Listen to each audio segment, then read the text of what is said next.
warm welcome to this edition of Middle East Now on I24 News. I'm Laura Sellier, and these are the top stories.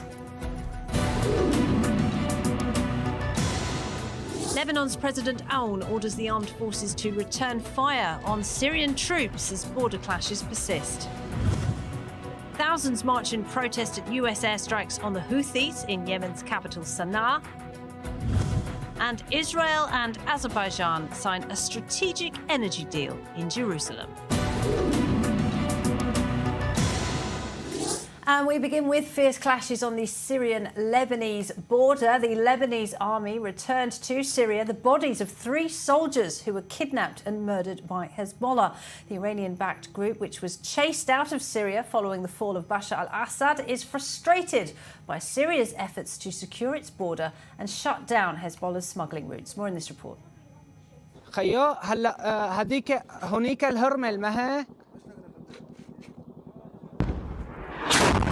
Overnight, clashes erupted on the fragile, porous border after a Shia militia affiliated with Hezbollah crossed into Syria and kidnapped 3 Syrian soldiers into Lebanon, where they were then executed. Hezbollah denied any involvement in the incident after Syrian forces responded by targeting the Shia terror group's positions on the Lebanese side of the border.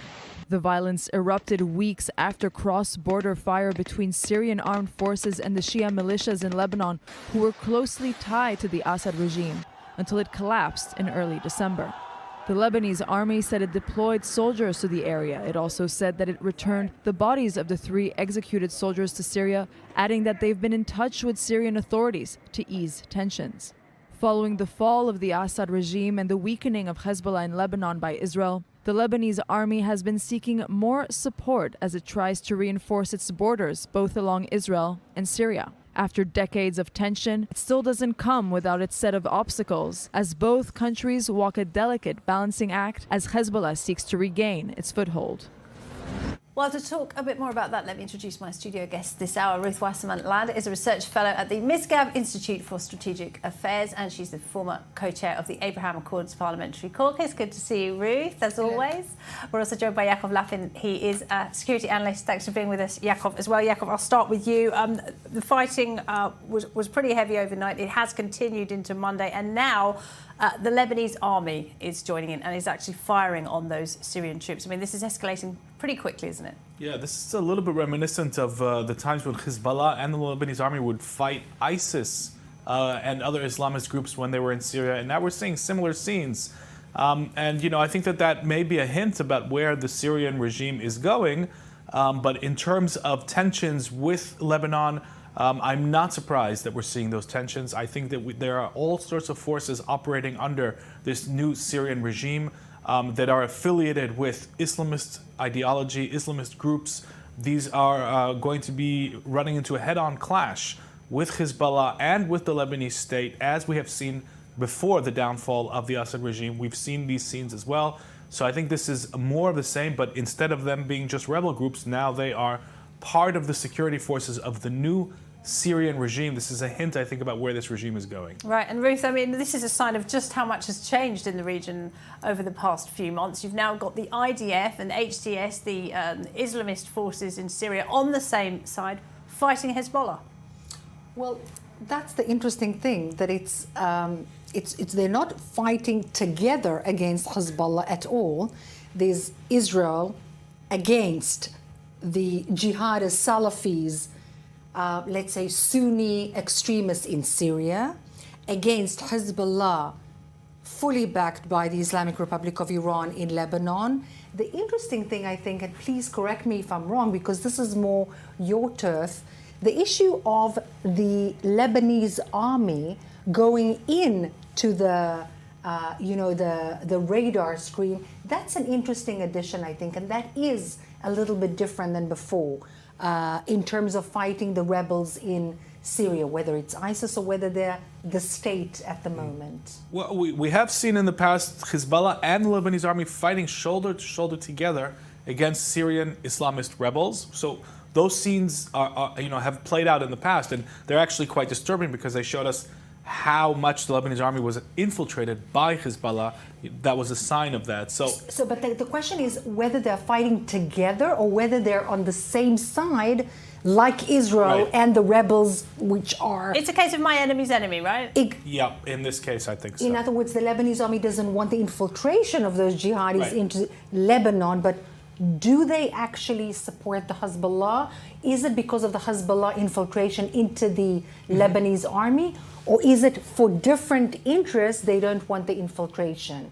This is an interesting thing to watch, I think. Well, let's bring in Hadil Weiss. She's the editor-in-chief of Jusur News. Hadil, thank you very much for being with us. And I should mention that at the same time, Syria's foreign minister is in Brussels today attending a donor conference where EU countries have already pledged $2.7 billion in aid for Syria. But I want to get your take on what is happening between Lebanon and Syria right now, because we're now seeing the Lebanese army enter the fray. This is not just Hezbollah. So you've got Lebanese troops firing at Syrian government troops. Are you worried about how quickly this might escalate?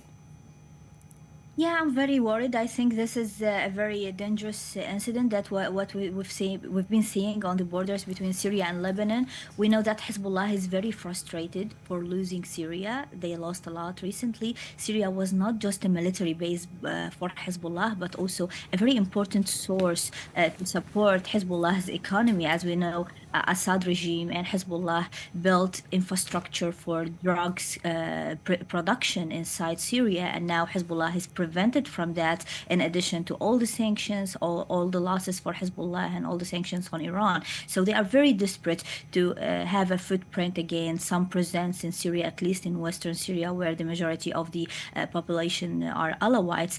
In addition to that, Hezbollah morale are very destroyed, and the same for the Syrian forces as well. They both can't respond to the Israeli attacks. The Syrian side can't respond to the Druze in Suwaida or go fight the Kurds in northeast Syria, although there is a deal now, but also the Kurds are still armed in northeast Syria. And the easiest fight is with Hezbollah, and same for Hezbollah, is the easiest fight to flex muscles and show some strength is to fight the new Syrian government. And of course, the Lebanese army should be involved in this because they are afraid of any infiltration inside Lebanon. Right, and tell us, how can al-Jilani cope with these multiple challenges? As you mentioned, we had the violence in Latakia over earlier this month. We also have the Kurdish militia in the northeast.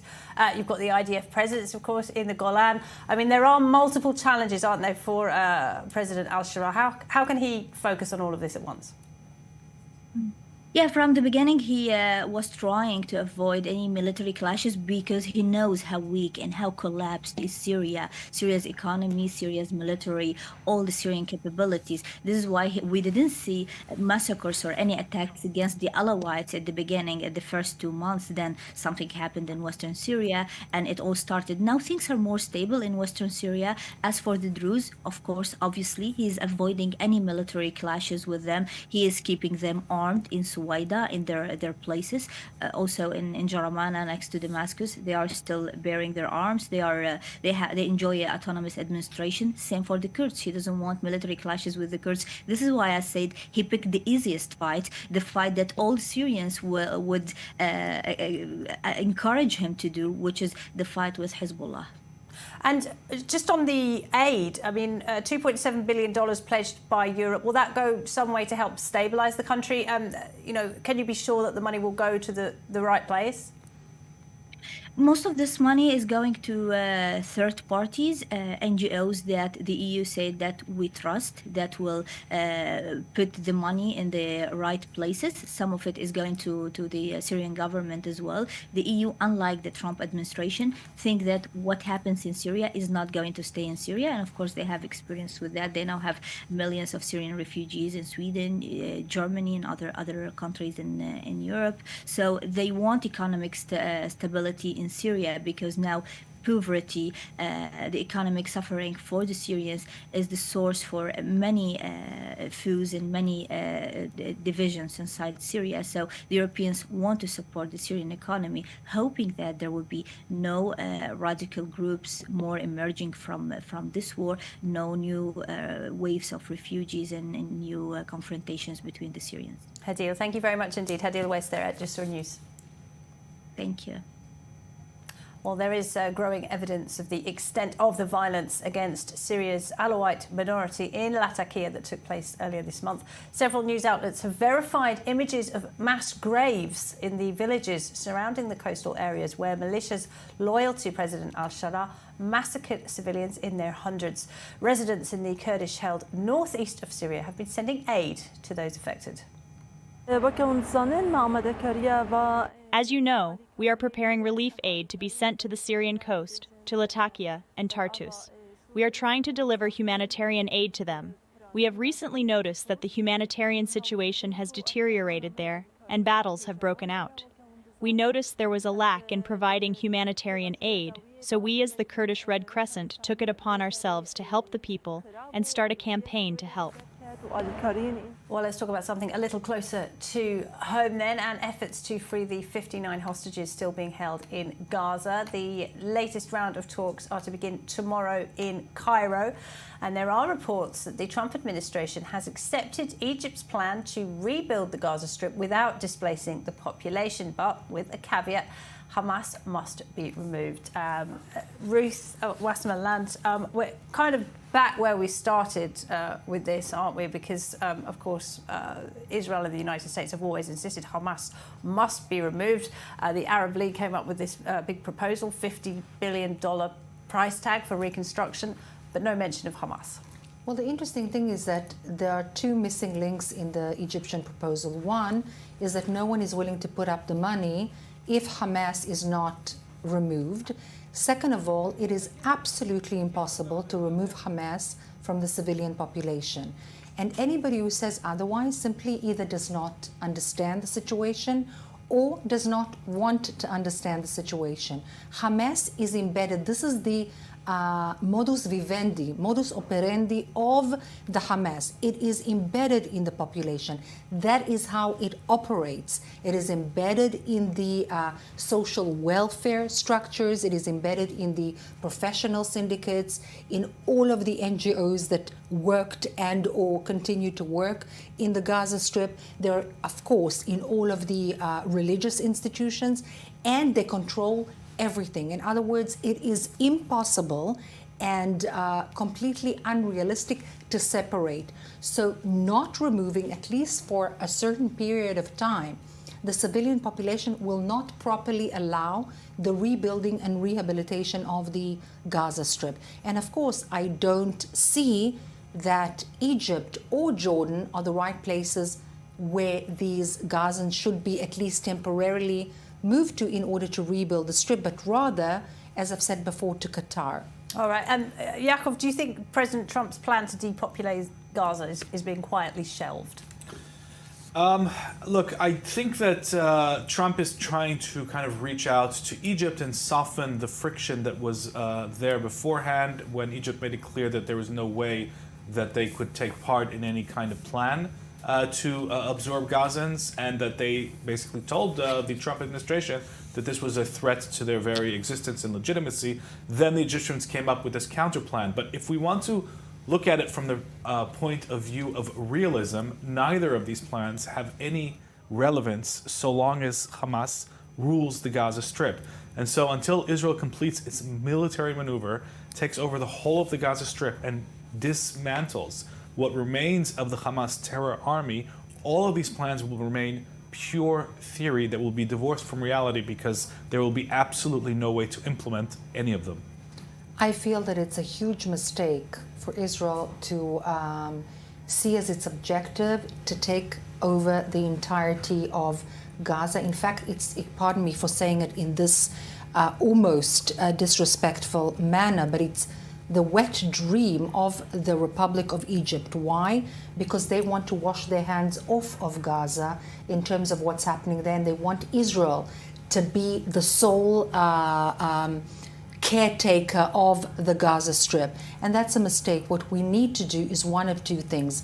Either remove the people, not by force, but by suggesting that they receive a 15-year temporary visa to Qatar, not to Egypt, not to Jordan, not to Africa, but to Qatar. I mean, Qatar is not even being talked about. We've got these reports which are upsetting a lot of people today, saying Somaliland is being talked about. But of course, no Sudan Gaza is being talked about. I mean, no one from Gaza who would in go their there. right mind is going to want to go to Somaliland, or for that matter to Egypt, which is also suffering from poverty. And the Egyptians are having a heart attack about it, and it makes no security sense for Israel either, because it just moves the conflict from one border to yet another border with Israel. So that does not make any sense. However, Qatar has the land, has the money, needs the work, and has housing because it built it for the games very recently, and it is not being spoken about that this is an excellent plan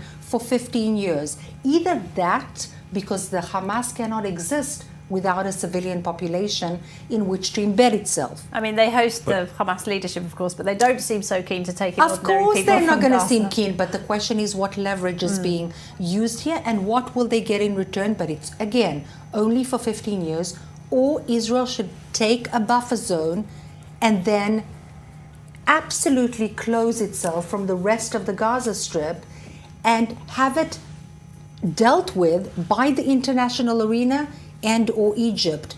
That's what Egypt does not want. It wants Israel to take over the whole of the Gaza Strip and be So it will in be a charge. thorn in its side Of course. forever. Yeah. Yeah, I'll just add that Hamas is not going to let Gazans sleep. So as long as Hamas rules Gaza, it's just not going to happen. And look, the international community has no tools to deal with Hamas as an armed entity. That's only the IDF that can do that. So unfortunately, I don't see any realistic way to talk about a post-Hamas future without going in and at least finishing the military job. Otherwise, again, I think these are all fantasies. So you see a return to fighting soon? I think it's absolutely inevitable. Absolutely, there's no question, but they will need to fight to take a huge buffer zone as well. I mean, up to the almost center of the Gaza Strip.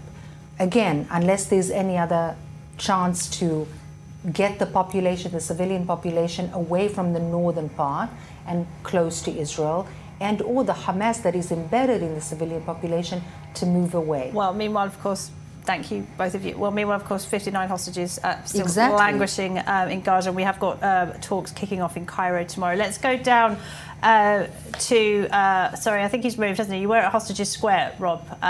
You're still at Hostages Square. Good. All right. A lot of people very frustrated. No, we're just round the corner. Oh, just around the corner. Tel Aviv is a small city, isn't it? A lot of people, though, are very frustrated, aren't they, Rob, about the slow pace of negotiations. A lot of the families saying they feel really stuck in limbo at this point.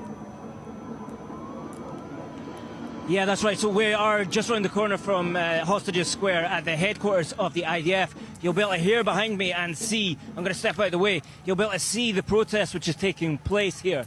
Now, the protest encampment that's been set up for just over a week now, that has been here prior to the news about the confrontation between the head of the Shin Bet, Ronen Bar, and the Prime Minister of Israel, Benjamin Netanyahu. These protesters have been here prior to that. They are protesting for an extension of the ceasefire and the hostage negotiations. But the big question is to what extent the confrontation between the Shin Bet and the government may add momentum to these protests. Now, as you can see right now, the main road going south here outside the IDF HQ, that's currently clogged up. That's closed right now due to the protest here. And that's not something that happens every day. It's only when the protest gets slightly larger. At the moment, we've seen much bigger protests here, but there are larger rallies scheduled to take place in 2 days' time on Wednesday. Organisers of the protests are trying to encourage as many people to come to Jerusalem to protest against the expected firing of Bar. And Wednesday will be when the Israeli cabinet convenes to vote on that.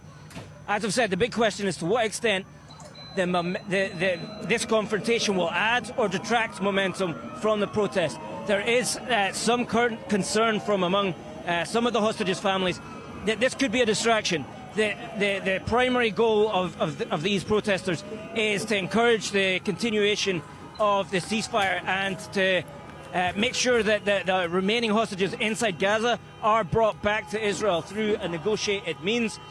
The concern of some people is that arguing about the Shabak, the Shin Bet, that will simply be a distraction. There are others, though, that believe that this may add momentum to it. We've seen on previous occasions one of the largest protests against the government, when protesters really had an impact, was when the first time that Netanyahu attempted to fire his defense minister, Yoav Gallant. It really is an open question that we'll see in 2 days' time to what extent the momentum from that will add to the confrontation we're seeing behind me, and that could add up to something that the government of Israel has to handle, has to react to the pressure that it will feel from them. Thank you, Rob. Robert Swift there, close to Hostages Square in Tel Aviv. So, Yaakov, speaking of Qatar, the head of the Shin Bet, Ron Embar, the Prime Minister, has announced that he wants to fire him, and he probably will be fired. The accusation is that the Prime Minister is trying to hinder an investigation into his government's ties to Qatar. But what do you make of this overall? Does this harm the prospect of a negotiation that might bring home the hostages, or is this an unwelcome distraction? How do you see it? I don't think it's going to have a huge effect because, look, Hamas's goals are the same. They want to survive the war. They want to bring the war to a close with them continuing to rule the Gaza Strip militarily for sure, and they're willing to consider ideas of some sort of fig leaf technocratic government that they would basically continue to have full control over the Gaza Strip. So these protests, I think, they always like to see Israel divided. Of course they do. That's something that, encourages them and emboldens them. But at the end of the day, these are tactical considerations. In terms of their ideological and strategic goals, nothing has changed. There's huge doubt that they're even willing to really give up all of the hostages that remain. So I think at some point we're going to hit a dead end with Hamas, whether it's now or later. It seems practically inevitable. All right, Yaakov, thank you. Ruth, you're staying with us. Yaakov, you're going to leave us, so thank you very much indeed. All right, well, we're going to move to a report now on the IDF, because over the last 16 months of war, it has adapted and readapted as new challenges and unexpected threats have emerged. This evolution impacting multiple arenas, from how the Israeli soldier fights on the ground to how civilians are alerted to danger. With more, our correspondent Robert Swift. In the war for survival, Darwin says adaptation is king. Off the back of its failures on October the 7th and the lessons of 16 months of fighting, the IDF is evolving. That we saw it on the first day of the 7th of October, that we didn't have enough, we had all those great unit teams, special forces, but it was hard to see big structures maneuvering, take control on the territory, being in sync. The military culture, which persisted since Israel's embarrassment at Hezbollah's hands in 2006, is giving way. This combination of intelligence, air force and special forces was basically the main focus, and also where the prestige was.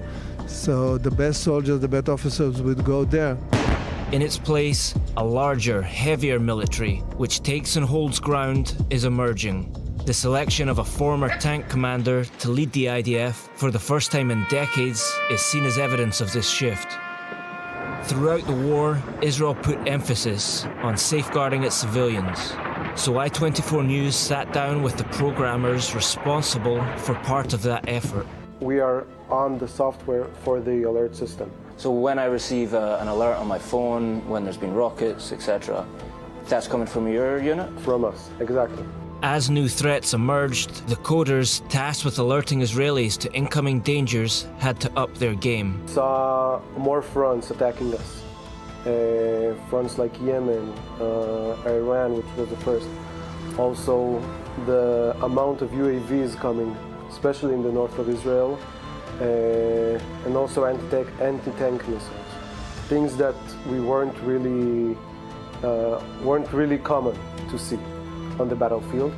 We knew how to deal with these threats, but the scale of these threats has changed drastically since the start of the war. Hezbollah being able to deploy the amount of UAVs that they deployed was something that was pretty outrageous. Our interview demonstrates yet another adaptation within the IDF in recent months. Due to the threat of prosecutions overseas, any interviews with serving Israeli soldiers are now conducted without showing their face or name, once the preserve of special forces alone. Evolution is not restricted to the high-tech end of Israel's war effort. Tactical changes in how the IDF approached tunnel fighting was key in the combat within Gaza. Israeli soldiers originally avoided entering tunnels for fear of traps and ambushes. He changed the tactics to one that is getting in the tunnels, to get in the tunnels and to fight underground with the fighting on the ground. This is really a new thing in Israel army, and of course a new thing in the world. And there's a lot of curiosity from other armies about Israel tactics. This evolution, maneuvering on and below the surface simultaneously, caught Hamas off guard, which had prepared its tunnels at scale, but not with subterranean defense in mind. You have to understand also that Hamas built long tunnels, 800 kilometers or something like that, and so his standard was not complex. So there was no, let's say, really developing of underground warfare from Hamas point of view. Crucially, adaptation needs to occur at both the high and low ends of the technology spectrum. When you say we need more tanks, we need more missiles, that's everything has technology in it. The Merkava tank, which is the main tank of the IDF, is one of the top tanks in the world. Why? Because of the technology that's inside. Technology is what's driving us forward. That's why such a small army causes such a huge noise in the Middle East. Well, time for a break. When we come back, tens of thousands took to the streets of Yemen's capital this Monday to protest against US airstrikes on the Houthis. This is President Trump warns every missile from the Houthis will be seen as an attack from Iran.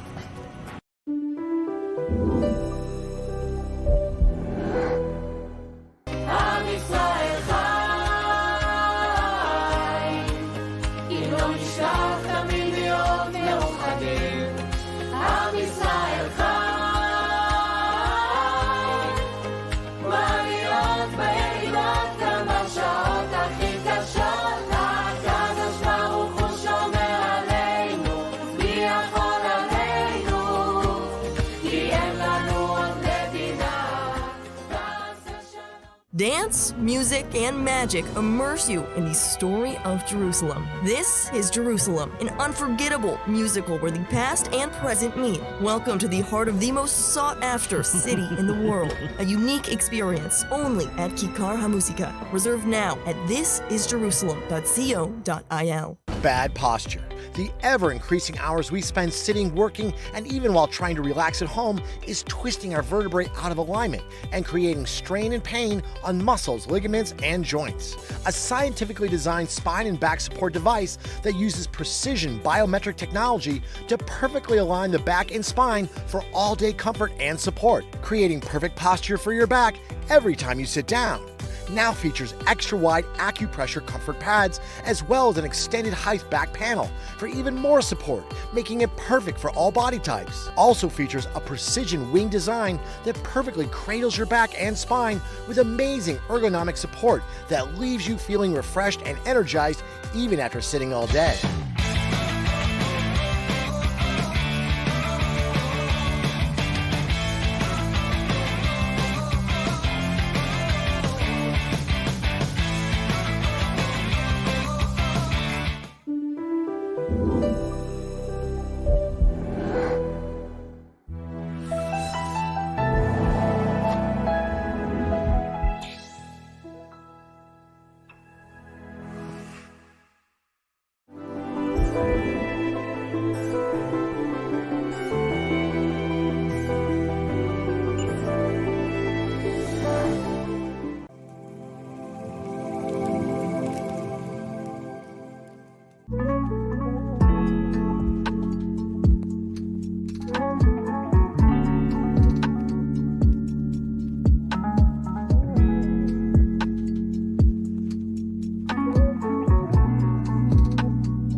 Welcome back. Tens of thousands of people have been marching in protests organised by Yemen's Houthis today in the capital Sana'a. This after the United States vowed to keep bombing the group until it ends its attacks on Red Sea shipping. US airstrikes continued Monday, but the Houthis are defiant and say their attacks on Israel and Israeli-linked shipping won't stop. More in this report. The United States says it will keep attacking Yemen's Houthis until they stop targeting ships in the Red Sea.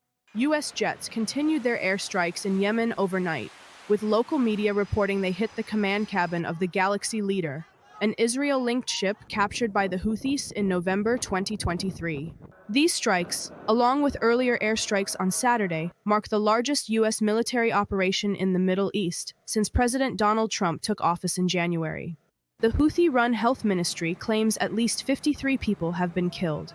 Iran-backed Houthi rebels claimed overnight that they attacked the U.S. aircraft carrier USS Harry Truman and its accompanying warships twice within 24 hours, calling it retaliation for the deadly U.S. airstrikes. A U.S. official, speaking anonymously, confirmed that the Houthis fired at least 11 drones and at least one missile. Houthi leader Abdul Malik al-Houthi stated that his militants would target U.S. ships in the Red Sea as long as the U.S. continues its attacks on Yemen.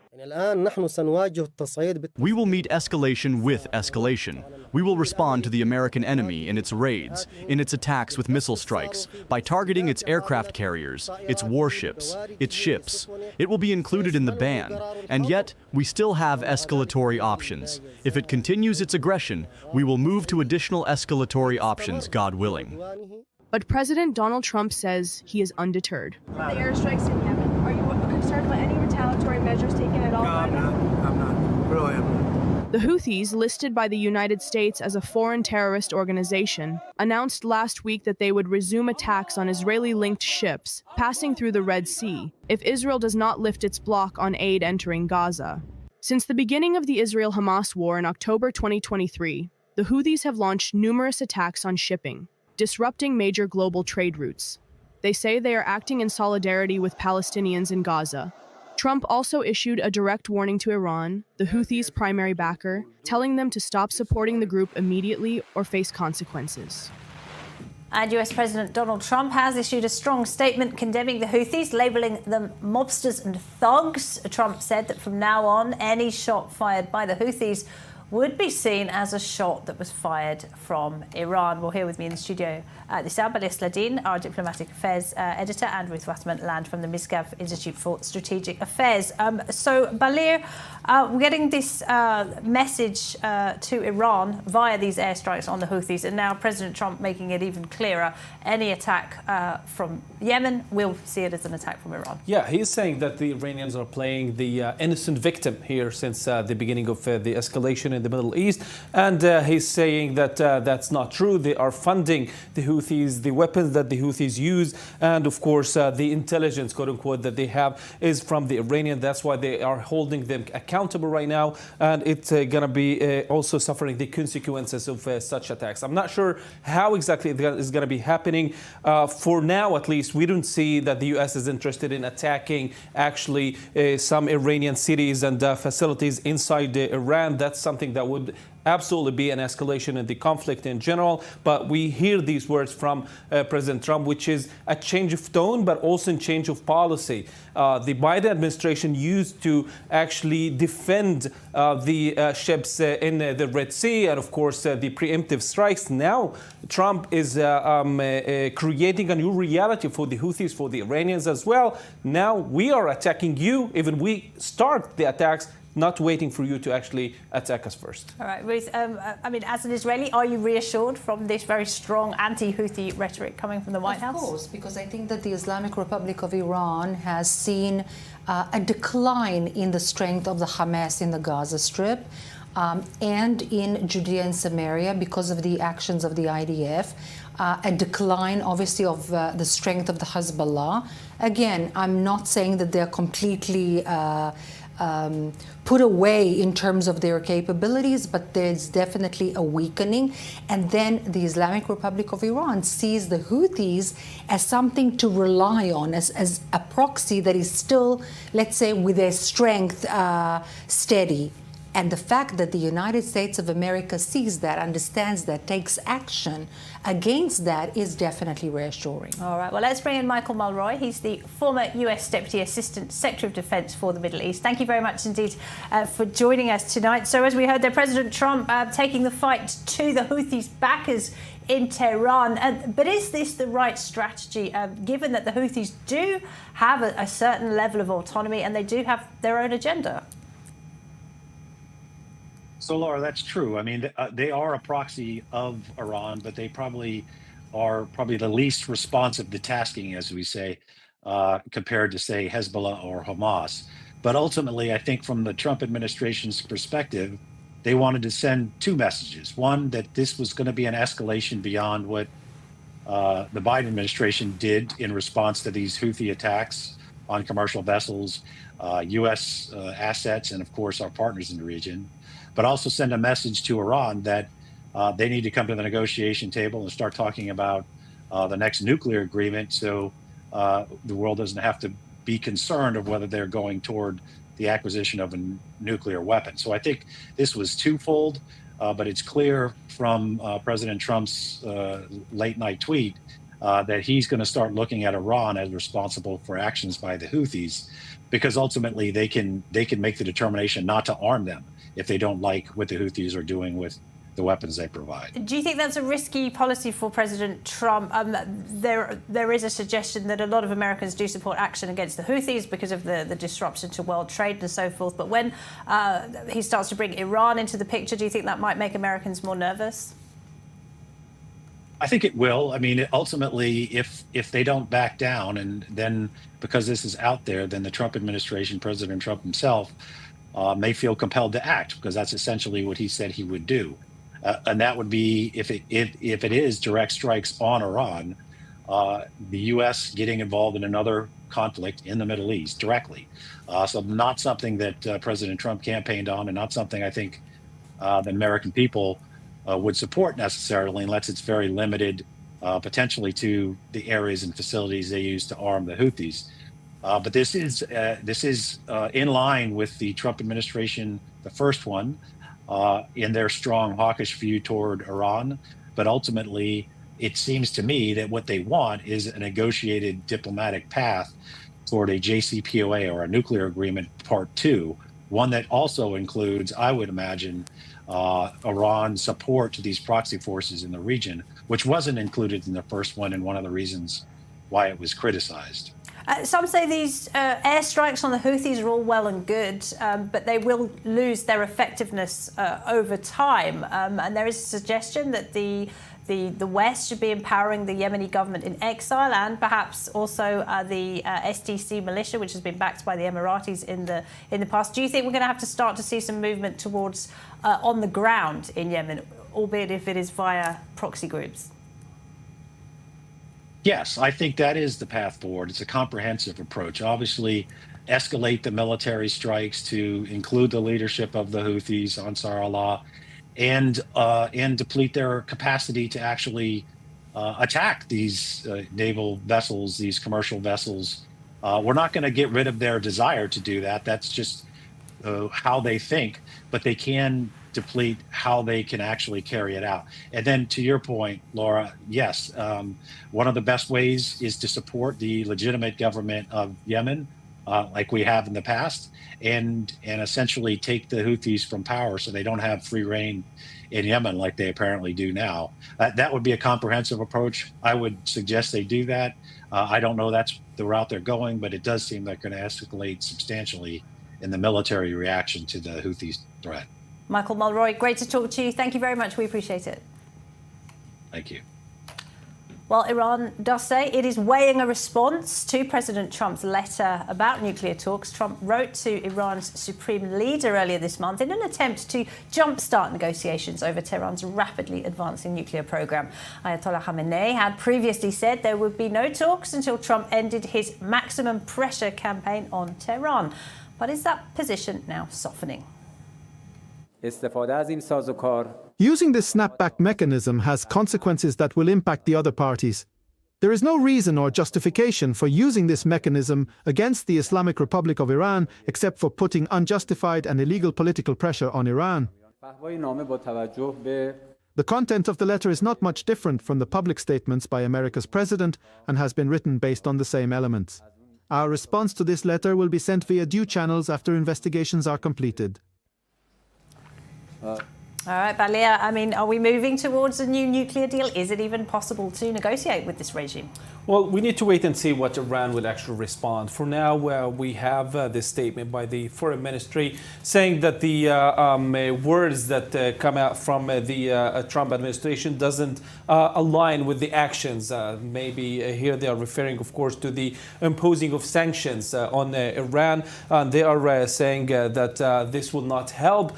We want to go for these talks only if we're not under pressure. That's what the Iranians are saying. The reality on the ground is actually that Iran is the only state in the world that does not have nuclear weapons, but it does enrich to weapon grade level of 60% uranium, of course. And this is something that the UN is also saying. The UN nuclear agency say that only countries seeking an atomic bomb enrich uranium to that level. The Israelis, of course, are not trusting Iran on this. They are saying that we do that for peaceful purposes. They are saying we cannot trust you. We've had several IRGC officials threatening to flatten Israeli cities. Either way, there is no trust between the parties for now. But I don't think that Iran at this point will be willing to actually face any strikes from the US or the Israeli side on its nuclear facilities. They will try to work around such threats and try to actually delay as much as possible such attacks, maybe after the October deadline of the snapback that can be triggered against them. That's their only intention for now. I'm not sure whether that will work for them or not. All right, Bele, thank you very much. Ruth, what is your sense then? It seems that President Trump is employing the good old-fashioned carrot and stick strategy when it comes to Iran. They can come to the table for talks, but there will be hell to pay, as he might put it, if they don't. Well, listen, Iran is on the verge of having nuclear weapons. They are going to have capability, and casus belli is capability and intention.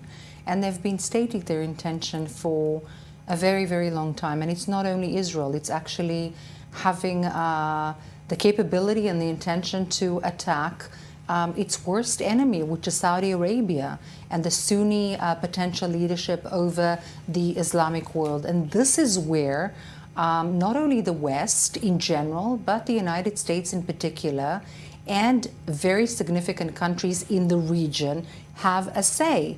It's not Israel, and it's wrong to only look at this via the radar of Israel versus Iran. Of course, Israel is very concerned because... But it would be Israel doing the work, wouldn't it, essentially, if it came to taking out Iran's nuclear sites? I mean, no one would join that coalition. Well, God knows.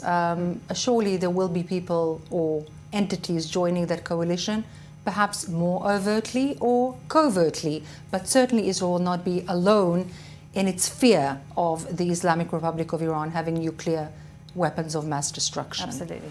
Yeah, one more thing that Sergei Lavrov, the foreign minister of Russia, has said that while they were talking about mediating between the Iranians and the Americans, that it has been said to him that the Americans are also seeking to prevent or stop the Iranians from supporting and funding the so-called proxies in the Middle East. Apparently, the Americans are not interested only in the nuclear program. That's something that's going to be, of course, taking the huge part of such a deal if it would be signed, but also dealing with the Iranians' funding of proxies all over the Middle East. That's something that will take also some part of that agreement. And this is very important. The U.S. is planning on stability in the Middle East, peace through strength, as Trump calls it, in order to try to seek some sort of agreement inside the Middle East between the Saudis, the Israelis, and of course the other nations in the Middle East for economical prosperities and for stability in general. So can they focus on China, on the Far East? All right, thank you both. Well, to a story that is giving Iran a major headache now, Israel and Azerbaijan have just signed a landmark energy deal which grants Baku the right to drill for gas in Israeli territory. The deal was signed in Jerusalem by Israel's energy Minister Eli Cohen and his Azerbaijani counterpart Mikhail Jabarov. It's the latest example of flourishing ties between the two nations. 2 years ago, Azerbaijan became the first majority Shiite Muslim country to open an embassy here. Well, my next guest has an excellent understanding of the deal and has worked tirelessly over the years to promote Jewish-Muslim relations around the world. Rabbi Mark Schneier, President of the Foundation for Ethnic Understanding. Welcome. Thank you. Good to have you with us. So, first of all, could you explain to us the significance of this latest agreement? Why is this so exciting? Why is this so important? Well, this is just a further demonstration as to why the Republic of Azerbaijan, among the 57 Muslim nations, is Israel's greatest friend and greatest ally. Azerbaijan today is the beacon of interreligious, intercultural dialogue in the Muslim world. Azerbaijan reveres its indigenous Jewish community, but above all, Azerbaijan has demonstrated time and time again its commitment and solidarity to the state of Israel. Well, Azerbaijan is clearly a strategic partner for Israel. For one thing, it borders Iran. For another, it's very rich in energy resources. But there are risks associated with this partnership too, aren't there? For example, Azerbaijan is very close to Turkey and Turkey's President Erdogan. They are brother nations, as Erdogan has put it. Yes, but at the same time, President Aliyev, who I enjoy a very extraordinary and singular relationship with, has used his good offices to try to influence President Erdogan in terms of another rapprochement and reconciliation with the state of Israel. So if anything, President Aliyev, who has that genuine commitment to the state of Israel, is a wonderful partner strategically in terms of having that influence and that impact on other Muslim leaders and other Muslim nations. President Trump's Middle East envoy, Steve Witkoff, was in Baku last week. Where do the Americans fit into this partnership? The Americans need to recognize that Azerbaijan can play such a critical role within the Muslim world, being that great paradigm of intercultural, interreligious coexistence, its unique commitment to the state of Israel. And there has been some chatter about Azerbaijan being invited to become part of the Abraham Accords. I must tell you that I would find that somewhat insulting to the Republic of Azerbaijan for the simple reason that Azerbaijan was the forerunner to the Abraham Accords. Members of the Abraham Accords, UAE, Bahrain, Morocco, they have only in recent years demonstrated their support of Israel. For Azerbaijan, with a Jewish community that is 1,500 years old, time and time again have they demonstrated their supports of the Jewish people and the state of Israel. And that is a reality that both President Trump and the U.S. administration needs to acknowledge and should embrace as well. All right, so a relationship which is very much flourishing between Israel and Azerbaijan. But when it comes to normalization with other Muslim countries, what do you think is next? Some people have talked about Indonesia potentially as recognizing Israel. I think it could be Saudi Arabia. I think it could even be Qatar or Oman. And other countries, in addition to Azerbaijan, Kazakhstan, and Uzbekistan. You have a country like Turkmenistan that before October 7th hosted the foreign minister of Israel. There are 57 Muslim nations. We're not lacking. We're not wanting for choices. I think under the Trump administration, the current 3 members of the Abraham Accords can grow exponentially, possibly up to a dozen. You mentioned Qatar. That would be an interesting development, wouldn't it? Why would you think that would happen? I don't think it's a question. Yes, it's interesting, but I think it's a very, very real possibility. You know, I served during the Mondial, the FIFA World Cup in Doha. I served as their interfaith advisor. And I had agreed to that all the way back in 2017 on 3 conditions. Direct flights between Tel Aviv and Doha, 15,000 Israelis attending the game, and my capacity to facilitate kosher food in Doha. All 3 boxes the Qataris checked off on. So I can tell you that Qatar, I think, is also prime, despite some of the controversies, that it is also prime to establish and to normalize relations with Israel. All right, well, you heard it here first. Rabbi Schneier, thank you very much. We appreciate it. My pleasure. It's always wonderful to be with you. Thank you. Thank you.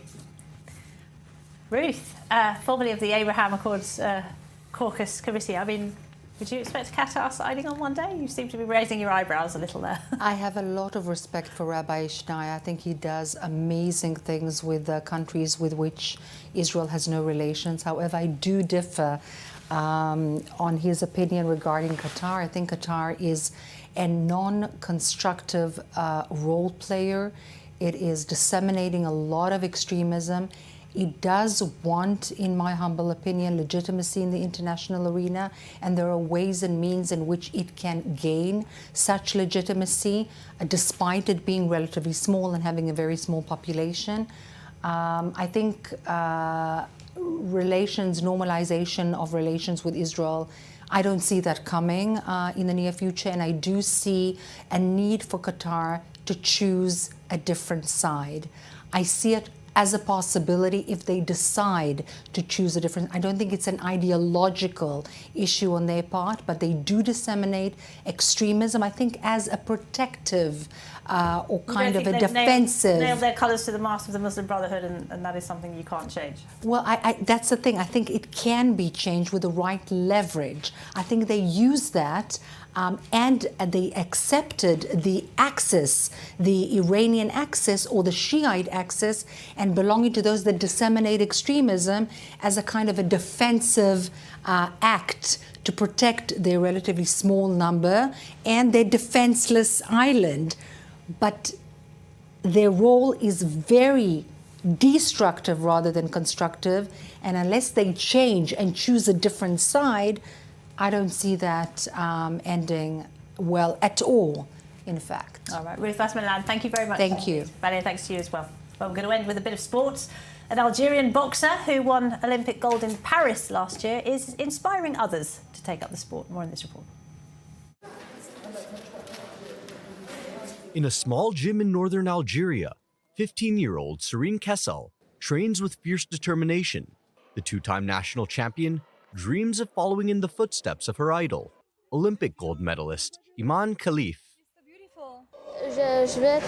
I want to be a world champion. My current goal is to participate in the Olympic Games and the African Games. I want to be like Iman Khalif, if God wills.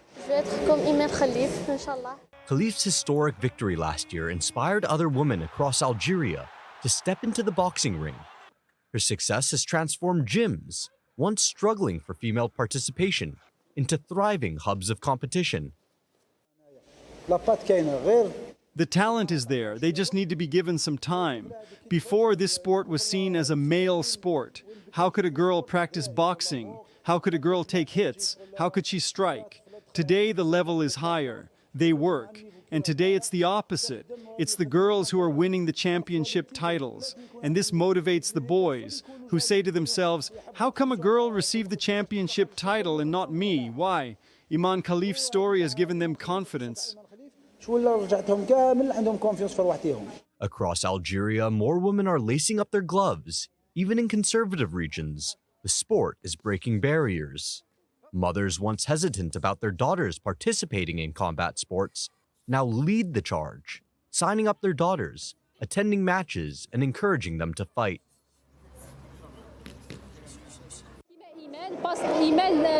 Iman Khalif's victory gave a tremendous boost to women's boxing in Algeria. Thanks to her, many young girls started practicing this sport. We know that our society still struggles to accept the idea that boxing can be practiced by women. Yet, it is a noble sport, and we hope that Iman Khalif's performances will inspire other female boxers and create the next generation of future champions. At this year's national championship, over 100 young girls competed, more than double the previous year. Now more young girls like Serene are chasing their own Olympic dreams, gloves raised, ready for the fight ahead.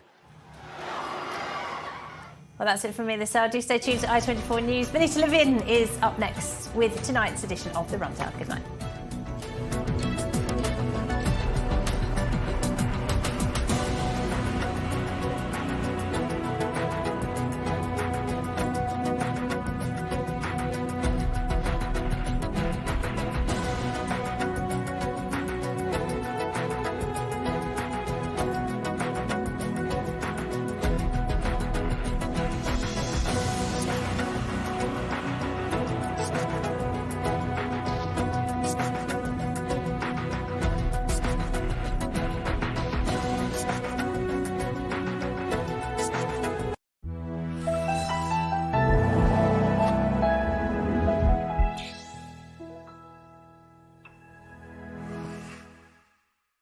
Want to stay on top of the news no matter where you are? Introducing I24 News' brand new news website. On our website, you'll find all the latest articles, interviews, and live broadcasts. Everything you need to know right at your fingertips, whenever you want it. So what are you waiting for? Download the I24 News app today. How do you get your news? How do you know what sources to trust? And to paint a clear picture of the entire story, you need a breakdown of the constant stream of events, top stories, expert analysts, and the best journalists bringing you real voices on the ground. We're breaking it all down on The Rundown. Get the facts, stay informed, and be a voice of reason for the Middle East.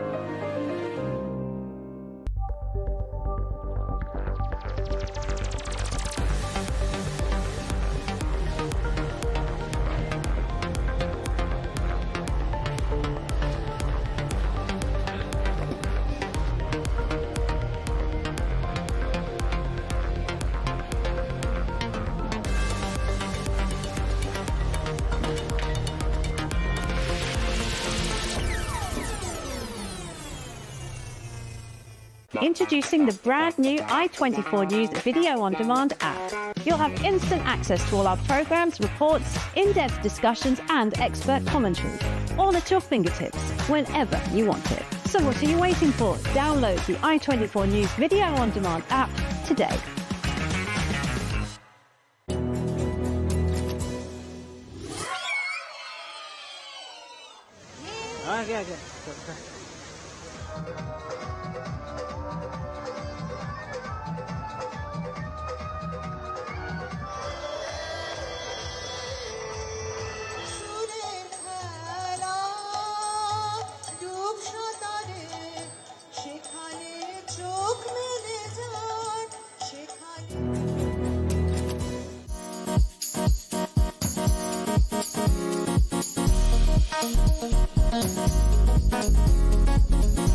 Thank you.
Time is of the essence. Protesters in Israel urge security leaders to secure an immediate deal for the release of all the hostages still held in Hamas terror captivity in Gaza. So far, no concrete outcome out of talks in Cairo. We bring you the latest.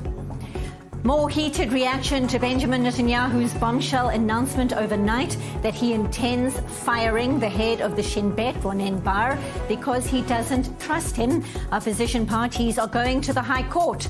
Major protests are planned. We break it all down. And the United States vows to continue its strikes against Houthi terrorists in Yemen until they stop attacking ships in the Red Sea. We bring you the latest, plus updates out of Washington, and we speak to an expert about the security implications for the region.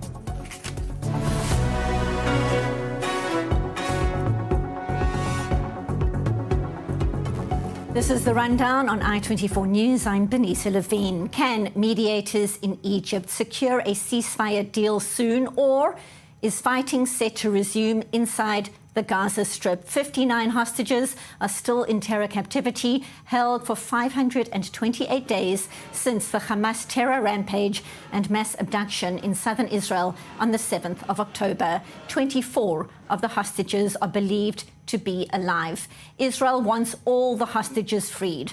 The terror group wants a permanent end to the war and an immediate troop withdrawal from Gaza's border with Egypt.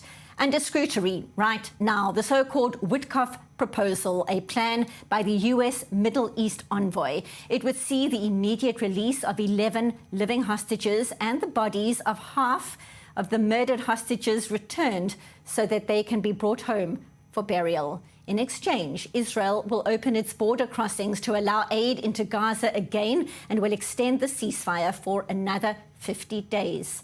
The US is meanwhile working to secure the release of American-Israeli hostage and soldier Idan Alexander.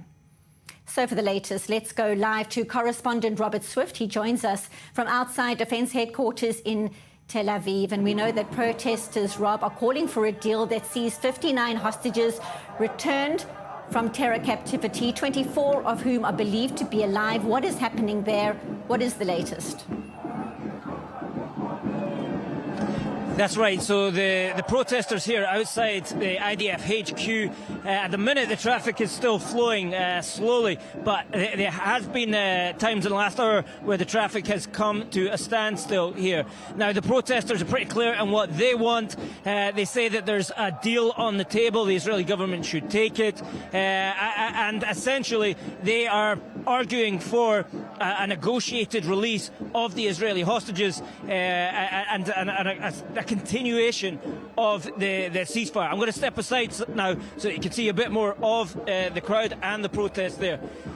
I think the big question at the minute is to what extent these protests continue in their current format, and to what extent the confrontation between Israeli Prime Minister Benjamin Netanyahu and the head of the Shin Bet, Ronen Bar, to what extent that confrontation adds momentum to these protests. We have seen that in the last couple of years of political uncertainty in Israel, the only time really that the protest movement had a solid impact upon the Israeli government was when Netanyahu attempted for the first time to fire his then Defence Minister, Yoav Gallant. That caused spontaneous protests, which led to the Prime Minister delaying that firing at the time. Now, there are protests further and much larger rallies that are scheduled to take place in 2 days' time in Jerusalem. Protesters are organising crowds to arrive at that point so that they can attempt to put pressure on the Israeli government that will be voting that day on the fate of Ronen Bar. The extent to which they're able to have an impact on the government, or if the Israeli government can continue in its current policies, that is very much an open question. We're going to be taking a deeper look at the political implications you are outlining there a little bit later on in the show. For now, thank you so much, correspondent Robert Swift, outside Defence Headquarters in Tel Aviv. Thank you, Rob. And now for more.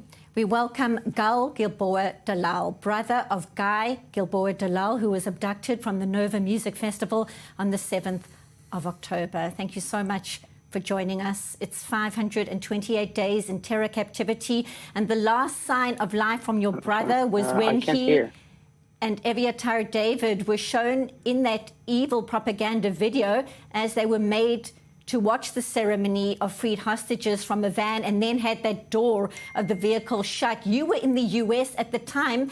How did that feel? What can you tell us? I was in the USA at the time the video was went up, and I was actually in the middle of Trump's speech at CPAC. We were on the third row, and while he was talking, he said that there are families of hostages with us, and my phone started going crazy. And I picked up my phone and I saw that my mother sent me that a new video of Guy just was uploaded by Hamas. And the first time I saw it, it was muted, and I was shocked. It took me back to October 7th again, seeing my brother helpless, being held in a way that takes away his freedom like that. Again, being helpless without, I couldn't help him again. It's just devastating. Devastating. It's evil personified, seeing that video, but it is proof of life, and you know that he is with his best friend Eviatar. They've grown up together. It must be some level of comfort that they are at least together. We always hoped that Guy and Eviatar are being kept together, because we knew that they will make each other strong, because they are best friends since they were 1 year old.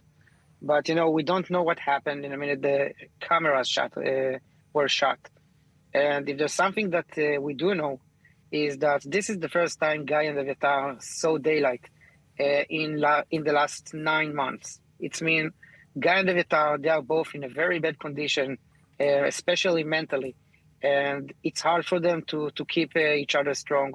Now, after Omer and Tal, the hostages that were with them were returned, and they are all alone again. And I don't know how much time they can keep each other strong. Not after they saw what freedom might look like for them, and then they closed the door on them in such a way.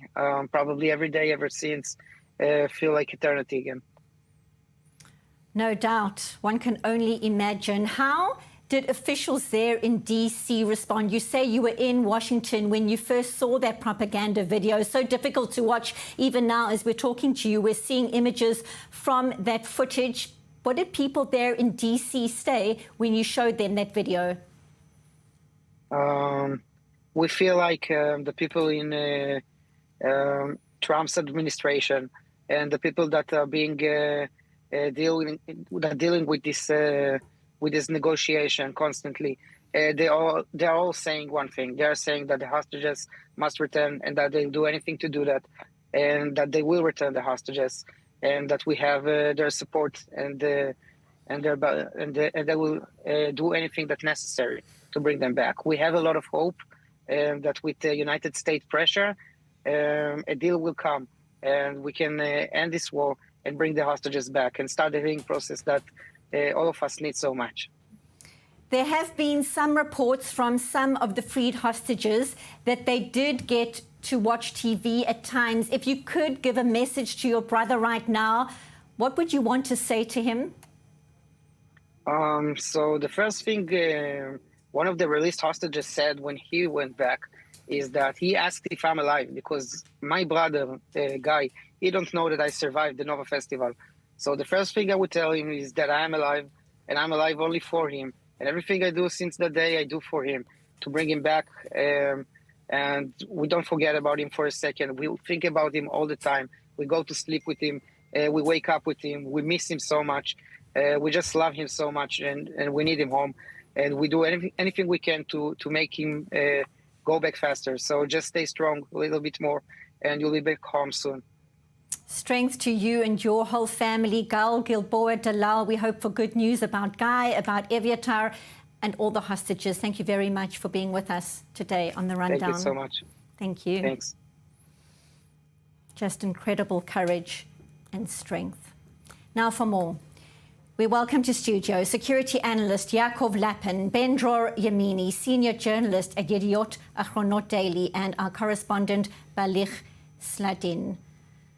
Difficult after all this time to still hear the pain, the agony, the waiting. Time is running out for the hostages. The conditions are dire. Ben-Dror, your sense of the likelihood of a deal right now? Yeah, instead of to deal with the hostages and the ways that should be in order to release them, we are dealing with what? With firing the head of the Israeli service security, the Shin Bet. I mean, why? Why do we need it? Why do we need it now? Maybe he has some reasons. I don't believe it. I don't think it, because we all know that the main reason is the investigation which is carried out against his advisors. But why do you do it now? When you say, and you rightly say, that we have to renew the war against Hamas. Now, what are you doing to the people who are serving in the army? What are you doing to them? So many of them are looking at you and ask themselves, what he's doing, is it good for the country or is it good for himself? And it's frustrating because we need unity, we need strength, and he's doing the opposite now. It's a kind of tragedy. Just what the country needed, another divisive issue right now. We are facing a war. I mean, that's what he's saying. That's what he's saying. I mean, we did not defeat the Hamas, not yet. We have to complete the work. Yes, we have. But what he's doing and why he's doing it right now. I mean, maybe if it was in the first day, he could resign and take some responsibility and tell all the others to take responsibility. But he did not do it. And he is refusing even to any kind of real objective investigation. So what he's doing? He says he doesn't trust Ronen Bar. Is that crucial? Does he need to specifically trust the man at the helm of the Shin Bet? We don't really buy it. Nobody can buy it. Come on. Now, you remember, because of the investigation, now he's trying to say, no, no, no. First of all, I wanted to fire him, and then he opens the investigation. No, it's not the story. We know exactly what the story is. We know exactly what he said about Ronen Bar before, that he's trusting him and so on. So why now? Why now? And this is the main question. The question is that each one of them will have to go. Each one of them has responsibility of what happened in October 7. But right now to do it, right now, in order to what? To weaken the Israeli army, the Israeli society, the Israeli unity? It's regrettable. It raises many questions indeed. Let's take a deeper look at exactly that when we talk about this shock move that was set to divide the nation both politically and publicly. Swift political reaction to Benjamin Netanyahu's bombshell announcement overnight that he intends firing the head of the Shin Bet, Ronen Bar, saying he doesn't trust him, as we've been discussing here in studio. Now, the cabinet is set to meet on Wednesday to vote on the dismissal. Major protest action is planned on that day. Earlier on Monday, opposition leader Yair Lapid saying opposition party chiefs have decided to petition the High Court against the move, saying they are coordinating steps to stop what he calls this reckless act. Praise for Ronen Bar coming from the father of Hirsch Goldberg Poland, who was abducted on the 7th of October and was executed in Hamas captivity in August. John Poland taking to social media to say that over the last 17 months, quote, one of those people who has shown the highest level of personal accountability, integrity, decency and humanity is Ronen Bar. Correspondent Balich Sladin. So much concern about what could happen now politically. The reaction has been heated. How does this all play in to what is happening right now when we talk about efforts to secure the release of the hostages and what might happen with the war in Gaza? Yes, well, let's start with the fact that Ronen Bar and people around him has briefed all over this war against Benjamin Netanyahu, and that has been reported allegedly that they have leaked many of the inner conversations that were held inside the cabinet, and that's why Benjamin Netanyahu is now firing him. That's according to some people that actually see it as it is. By the way, just a short while ago, the Prime Minister responded to the Attorney General General. I don't know if we can call Gali Bahrab Mayar an Attorney General, because in Israel it's different than the US, but the one that consults the government in legal issues. And he said that it's because I wanted to fire Ronen Bar, you opened that issue with the Qatar. Now it's called Qatar Gate. That's what the Prime Minister is claiming. And apparently he's planning tomorrow to hold a vote inside the government about the firing of Ronen Bar. This is something that, of course, will trigger lots of protests. But let's just also face it. The majority of the Israelis, more than 60%, according to polls, see that Ronen Bar need to resign, need to be out of his position. That has been the case. That's why we haven't seen Bar Night, like Gallant Night last year. Yesterday, I was covering the protest in Tel Aviv.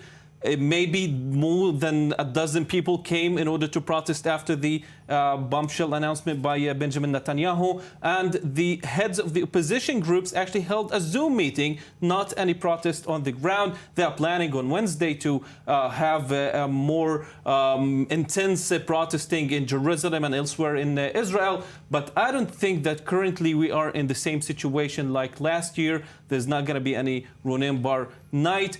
Maybe a legal issue here because of the Qatar Gate thing, and something that the High Court will need to decide on. But for now, we need also to wait and see what's going to happen. Ben Dror, your response. You're completely right that 60% want Ronen Bar, the head of the Shin Bet, to resign, but not to be fired. There is a huge difference. Just the same, so many people, majority, want Netanyahu to resign or to have election, which is the same when we are speaking about him. So just to be yes, but maybe that explains why people are not very keen on protecting Ronen Bar as well. But of course, many want Netanyahu to resign. That's going to happen maybe in the next elections. Obviously, it's raising questions about accountability. It's raising questions about responsibility.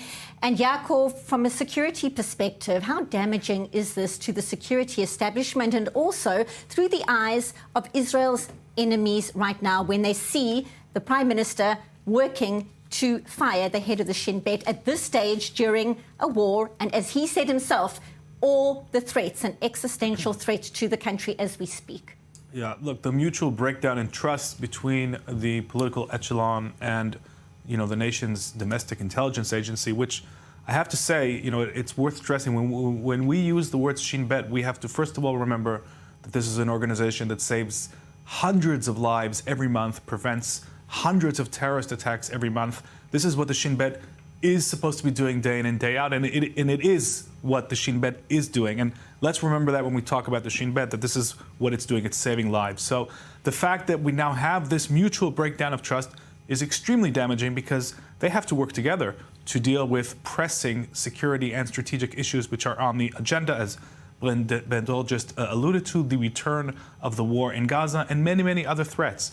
And so the fact that there is this mutual breakdown in trust is damaging. It's going to embolden Israel's enemies.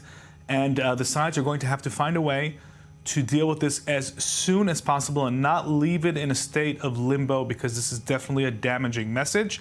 And it's also worth pointing out that the Shin Bet is a large organization filled with dedicated people who risk their lives every day. It's larger than any one of its leaders, whatever their track record is. So I think we have to keep that in mind as well. The Shin Bet is more than one man, Ronen Bar. And Cabinet is going to be voting on what will happen tomorrow now, as you said, not on Wednesday anymore. Do you read anything into that? Does this need to get wrapped up as soon as possible, Ben Dror? Yes, they wanted, because of the demonstrations that are planned for Wednesday. That's why they decided to do it one day earlier. So maybe the demonstrations will be tomorrow. We don't know yet. But yes, the organization and the people there are much more than one person, even if this one person is in the head of this organization. But we are speaking about something which is happening to the people here, something which is happening to the unity, something which is happening to the trust of the Israelis in the government. Now, maybe, just maybe, the majority is saying, yes, okay, he will have to leave office. Yes, he will have to leave office. But the point is that even if only 10%, only 10 from the people who are going to fight now will tell themselves, no, we are not going to fight because only 10%. It's a huge damage to the Israeli security. It's a huge damage to the army. We don't need it now. We just don't need it. And unfortunately, that's what we are facing right now. I want to hone in about the fact that, as you say, the country just doesn't need it, but many are concerned about fighting potentially resuming. You alluded to it, Yaakov. There are also reports that inside Gaza, more terror tunnels are being built. Digging is continuing in this period, and that network, that infrastructure underground is being expanded. Firstly, is that true? And secondly, how worrying is this? What's happening there right now? What do you know? I haven't verified that claim with the military as of yet, but I don't think it should surprise anybody that Hamas is going to exploit every single day towards rebuilding its capabilities. Now, just to put this in proportion, it's not going to be able to re-entrench itself overnight. Okay, building tunnels, building underground weapons factories, and even recruiting new terrorists, which is the main thing that Hamas is doing. These are terrorists that have no training, many of them have no combat experiences. So, we see them in fresh uniforms with AK-47s in their hands, and they are going to be a threat to the IDF in Gaza. But it's not like Hamas can overnight become what it was. But it is exploiting every single day towards rebuilding its capabilities. That's its end goal. So that really shouldn't surprise anybody. Regarding tunnels, I'm sure that there is some activity. I would imagine that it's fairly limited right now. They don't have the equipment to, quickly reestablish their tunnel network, but they will try to do that with time, definitely.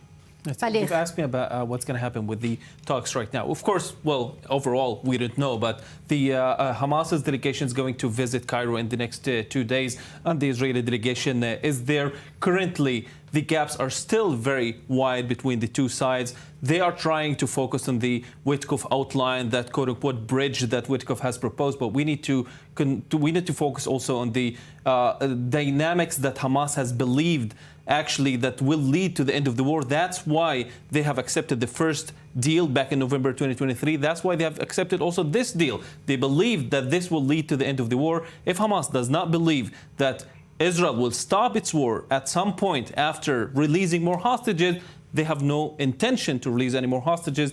To me, that sounds very common sense, and I guess that's why it's almost inevitable that we will go back to war.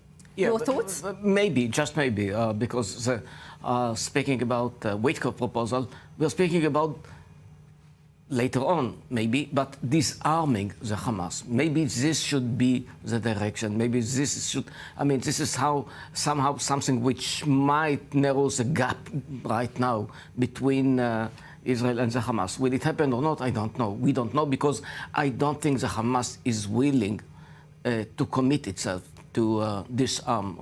It was, by the way, just to remind us all, in the last 20 years, it was proposed again and again by the Quartet. It was proposed by the EU foreign ministers. It was proposed by the international community. Hamas always, but always rejected all the international proposals.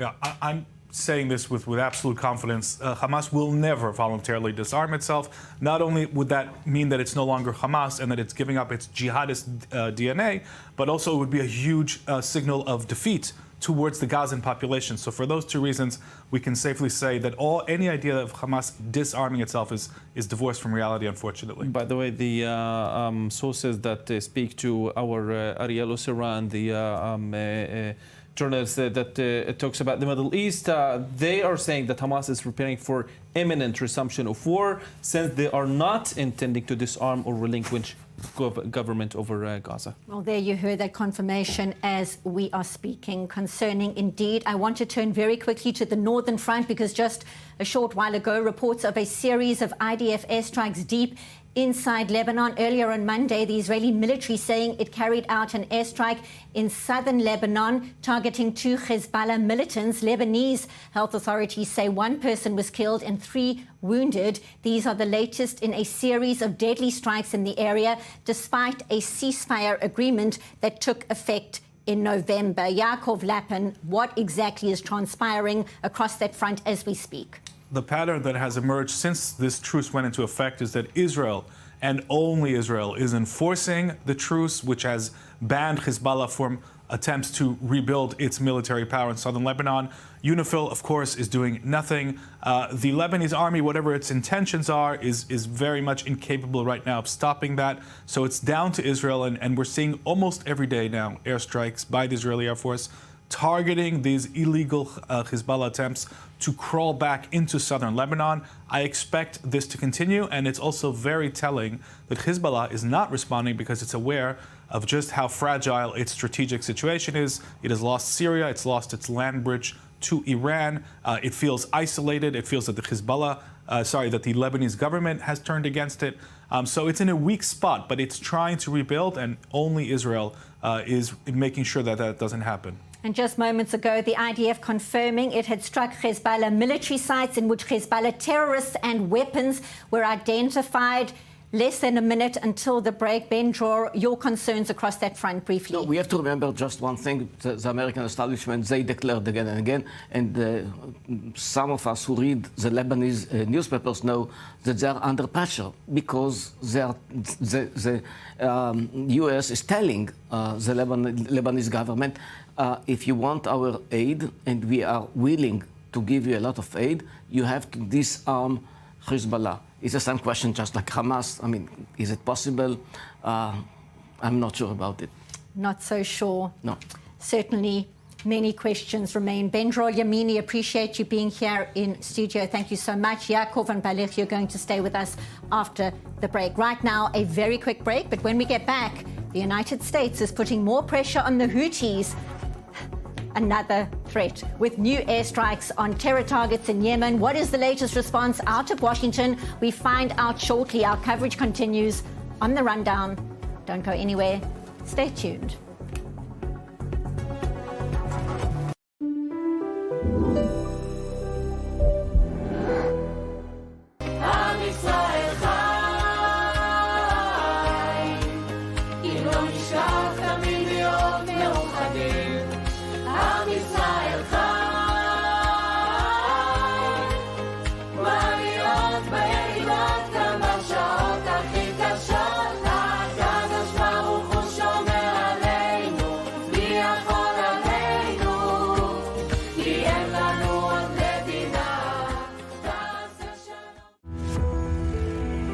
Now, more than ever, we are all joining forces at the front lines and the home front in medicine, technology, research and development with hope. And together strengthen the Negev. Ben-Gurion University, the University of the Negev. Dance, music, and magic immerse you in the story of Jerusalem. This is Jerusalem, an unforgettable musical where the past and present meet. Welcome to the heart of the most sought-after city in the world. A unique experience only at Kikar HaMusika. Reserve now at thisisjerusalem.co.il.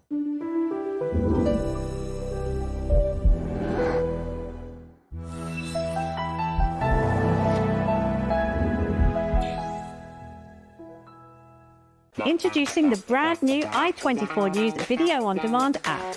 You'll have instant access to all our programs, reports, in-depth discussions and expert commentary, all at your fingertips, whenever you want it. So what are you waiting for? Download the i24 News Video On Demand app today. The 7th of October set in motion a chain of events. Today, Israel's enemies are severely weakened, but not defeated, and the balance of power is shifting. This region never rests.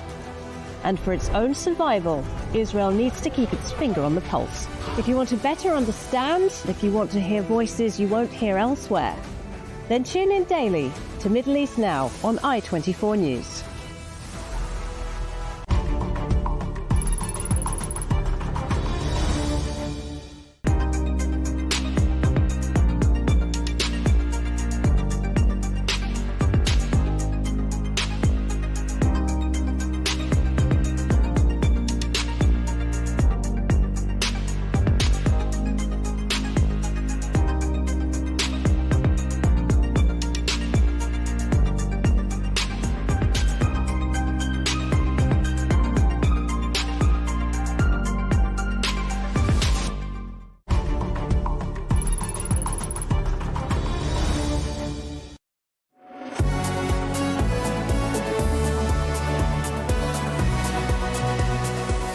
Welcome back. Our coverage continues. The United States is vowing to continue its strikes against Houthi terrorists in Yemen until they stop attacking ships in the Red Sea. American forces launching large-scale airstrikes targeting Houthi leaders and military sites on the weekend after the group threatened to resume attacks on Israeli-linked vessels. President Donald Trump doubling down on his message that if the Houthi attacks don't stop, hell will rain down. More in this report by our Yulia Popogalova. The United States says it will keep attacking Yemen's Houthis until they stop targeting ships in the Red Sea. U.S. jets continued their airstrikes in Yemen overnight, with local media reporting they hit the command cabin of the Galaxy Leader, an Israel-linked ship captured by the Houthis in November 2023. These strikes, along with earlier airstrikes on Saturday, mark the largest U.S. military operation in the Middle East since President Donald Trump took office in January. The Houthi-run health ministry claims at least 53 people have been killed. Iran-backed Houthi rebels claimed overnight that they attacked the U.S. aircraft carrier USS Harry Truman and its accompanying warships twice within 24 hours, calling it retaliation for the deadly U.S. airstrikes. A U.S. official, speaking anonymously, confirmed that the Houthis fired at least 11 drones and at least one missile. Houthi leader Abdul Malik al-Houthi stated that his militants would target U.S. ships in the Red Sea as long as the U.S. continues its attacks on Yemen. We will meet escalation with escalation. We will respond to the American enemy in its raids, in its attacks with missile strikes, by targeting its aircraft carriers, its warships, its ships. It will be included in the ban, and yet we still have escalatory options. If it continues its aggression, we will move to additional escalatory options, God willing. But President Donald Trump says he is undeterred. The airstrikes in Yemen, are you concerned about any retaliatory measures taken at all? No, I'm not. Really, I'm not. The Houthis, listed by the United States as a foreign terrorist organization, announced last week that they would resume attacks on Israeli-linked ships passing through the Red Sea if Israel does not lift its block on aid entering Gaza. Since the beginning of the Israel-Hamas war in October 2023, the Houthis have launched numerous attacks on shipping, disrupting major global trade routes. They say they are acting in solidarity with Palestinians in Gaza. Trump also issued a direct warning to Iran, the Houthis' primary backer, telling them to stop supporting the group immediately or face consequences. And now for more on this developing situation, we welcome Inbal Nissim Luvton, Houthi expert and a lecturer at the Open University. She joins us from Central Israel. Thank you so much for your time. So this is the largest U.S. military operation in the Middle East since Donald Trump took office back in January. And the Houthis are adamant they're going to keep targeting vessels in the Red Sea. They don't seem deterred right now. What is your sense? It seems quite on the contrary. They say, as Abdul Malik al-Houthi, their leader, said, any escalation would meet escalation on the part of the Houthis. So we should expect their reaction to it. And in fact, they say that they claim that they they targeted twice the USS Truman yesterday and today. So for them, it seems that they are willing to continue and are not planning on backing off at the moment. Certainly seems clear, as you say, targeting the USS Harry Truman, its accompanying warships twice within 24 hours, saying it's in response for those deadly US airstrikes. Those threats from the US don't seem to be impacting their plans at all. So could that international coalition do more? This is obviously impacting global shipping after all. Yes, I think we can see the moving forces and personnel, certainly Houthi leadership that are moving from Sana'a or Al-Hudaydah or other places in Yemen towards the north, Saada and Amman, where most of the Zaidi population, most of their supporters are in. So we can see some sort of change or reaction within Yemen to those strikes, but it doesn't seem to convince them to stop either their threats or their own operations against the naval coalition or their threats towards Israel. And of course, the US saying it's going to hold Iran responsible for further Houthi attacks. Donald Trump made that abundantly clear. He means business. So if those Houthi attacks continue out of Yemen, what steps could the US take, steps that could directly impact the Islamic Republic? I think we should be very careful in placing full responsibility to Houthi actions and operations on Iran, since they are not what we would call classic proxy, at least not in the way that we think about relationships between Hezbollah and Iran, or the groups, militias in Iraq and the relationship with Iran. So the Houthis are much more independent in their way of operating, although they are leaning on Iranian help in all kinds of forms, intelligence, weapons, guidance, financial aid, but still they are not a full proxy.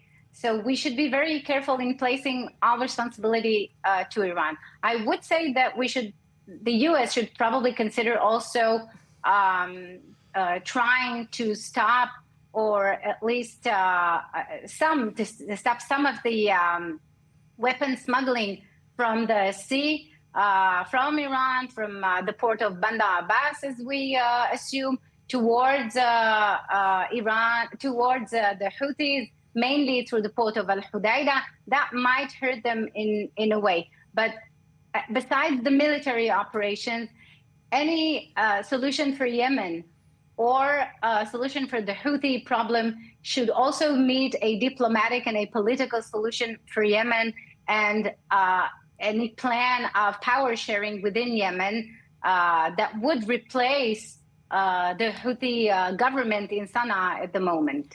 Interesting indeed, but just to be clear, it's the United States and Donald Trump specifically saying that they are going to hold Iran responsible for those further Houthi attacks, if indeed they do happen. And it certainly looks like they are going to. Certainly interesting times. We wait to see how it all unfolds. Inbal Nissim Luftun, lecturer at the Open University, joining us from Central Israel. Thank you so much, as always. Thank you for having me. Still with us in studio, correspondent Balich Sladin and security analyst Yaakov Lapin. So, as we were talking about right now, it's President Donald Trump who is saying Iran better watch out if these attacks by the Houthis continues. And it seems like the chess pieces are being set up for something much larger. Yes, it is. Well, Donald Trump is talking about consequences that Iran will also bear if the attacks continue. It's not clear whether Trump is actually planning on attacking on Iranian soil. That's something that will lead absolutely to escalation, something that Trump vowed not to seek in his second term. That's something that could not be exactly what he means. He might attack ships that carry weapons to the Houthis, that are Iranian ships, or block the also maritime route that the Iranian ships also take. That's something that could be a possibility. But the issue here that Trump, and that's according to Israeli officials, has created a new reality for the Houthis. Now, it's not Joe Biden ordering the military to defend the ships and maybe attack preemptive strikes on drones that are on their way to be sent to ships in the Red Sea. Rather, initiating those attacks against the Houthis, that's something that is absolutely new. The Israeli security officials still believe or still assess that the assassinations of Houthi leaders is going to be a game changer. They started with this. The National Security Advisor said that some of them were killed in that attack on Saturday night, but more are, of course, there, especially the spiritual leader, Abdul Malik al-Houthi. That's going to be a very important take. The analysts all over the world talk about Trump hitting three birds here. First of all, of course, securing maritime trade route. That's something that is very important for the Americans. Second, preventing future attacks by the Houthis on Israel, something that maybe he's not mentioning, but it's of course it's there. The third is, of course, sending a message to Iran. Today, we heard that message even in his voice loud and clear. The Houthis all this time are showing their support for Palestinians in Gaza and are adamant they are going to keep doing that. How does what's happening right now between Yemen and the US filter into what's happening in Gaza down the line? So I would say that the Houthis are demonstrating their support for Hamas rather than anybody else in Gaza, because at the end of the day, they have conditioned all of their attacks or lack of attacks on what Israel does or doesn't do to Hamas. So they're basically acting as a layer of defense and support for Hamas, trying to deter Israel from moving back into conflict with Hamas. And at the end of the day, the fact that the U.S. has now stepped up and taken the Yemen file on its own, in other words, finally using America's extensive and unparalleled firepower, sea power, air power. No other country in the world can project power in this manner like the United States can, and CENTCOM. And so the fact that this happened, I think, is a very important development, because it signals to the entire Iranian axis that their only remaining active proxy is now under sustained attack. We don't know whether Israel helped the United States with intelligence gathering on this. I wouldn't be surprised if that is the case, because Israel has had to play catch up with its intelligence picture regarding the Houthis, from being, a very peripheral, long-range enemy to an enemy that rains down missiles on the Israeli home front on a regular basis. We've seen long-range Israeli Air Force attacks on Yemen. So I'm sure that there was some level of coordination, but we don't know that for sure. But at the end of the day, this is the only active proxy that Iran has left in the game. Whether they want to call it a full proxy or semi-proxy, I think is irrelevant. It's immaterial. The weapons come from Iran. The ideology is shared with the Islamic Republic. And so this is, if this continues, if these attacks on the Houthis continue, and the removal of their capabilities, what this means is that when combat resumes in Gaza, there will be one less proxy to threaten Israel, and that's very, very important. Certainly. Very important developments unfolding, developments on several fronts as we speak. Security analyst Yaakov Lappin, correspondent Balich Sladin, appreciate your updates. Thank you very much for being here in studio. Meanwhile, the United States is working to get Iran to the negotiating table to discuss a nuclear deal with Western powers. Iran's supreme leader and President Masoud Pezeshkian have rejected President Donald Trump's letter on nuclear talks, calling it deceptive and calling it bullying. Imagine. Senior U.S. correspondent Mike Wagenheim has the latest out of Washington. An Iranian foreign ministry spokesman said Tehran will respond to U.S. President Donald Trump's invitation to talks about a potential new nuclear deal after, quote-unquote, full scrutiny. Iran initially voiced rejection of Trump's letter, characterizing it as deceptive and bullying in tone. Fundamentally, diplomatic negotiation has its own principles and requirements. This includes accepting that the interests of both sides are mutual, looking at your counterpart with mutual respect and an equal perspective, and, more importantly, being committed to fulfilling your obligations. Unfortunately, in all these areas, America has demonstrated highly inappropriate behavior. Over the past 10 to 15 years, it has shown that it is not faithful to its commitments. It treats dialogue and negotiation merely as a political propaganda and psychological tool, rather than as a method for resolving disputes. Therefore, as long as this situation persists, I think our response is quite clear. The spokesman said the Islamic Republic's response will be done through diplomatic channels, while accusing Trump of sending conflicting signals by extending an invitation for talks, while simultaneously adding sanctions on Tehran. The reality is that the messages we receive from America are very contradictory and inconsistent. That is, at the same time as they express readiness for negotiation and dialogue, widespread sanctions are imposed on our various commercial and trade sectors. Our oil minister, whose only crime is carrying out his official, legal and national duties related to oil production and sales, is placed under sanctions. Additionally, Trump said over the weekend that he holds Iran, quote-unquote, fully accountable for the actions of the Houthis, a Tehran terrorist proxy. Trump ordered a recent series of airstrikes on the Yemen-based Houthis and said the strikes will continue until the Houthis allow free movement of vessels navigating in the Red Sea. He also warned Iran to stop supporting the rebel group or else he'll hold the country fully accountable for the Houthis' actions. This morning, Trump went even further, writing that every shot fired by the Houthis going forward will be looked upon as a shot fired from the weapons and leadership of Iran, and Iran will be held responsible and suffer the consequences. He added, those consequences will be dire. Reporting from the State Department, Mike Wagenheim, I-24 News. Thank you, Mike. Now, Lebanese President Joseph Aoun has ordered the army to respond to sources of fire from northern and eastern borders with Syria. Now, ties between the neighboring countries are still being heavily tested after cross-border attacks continued into Monday morning. More in this report.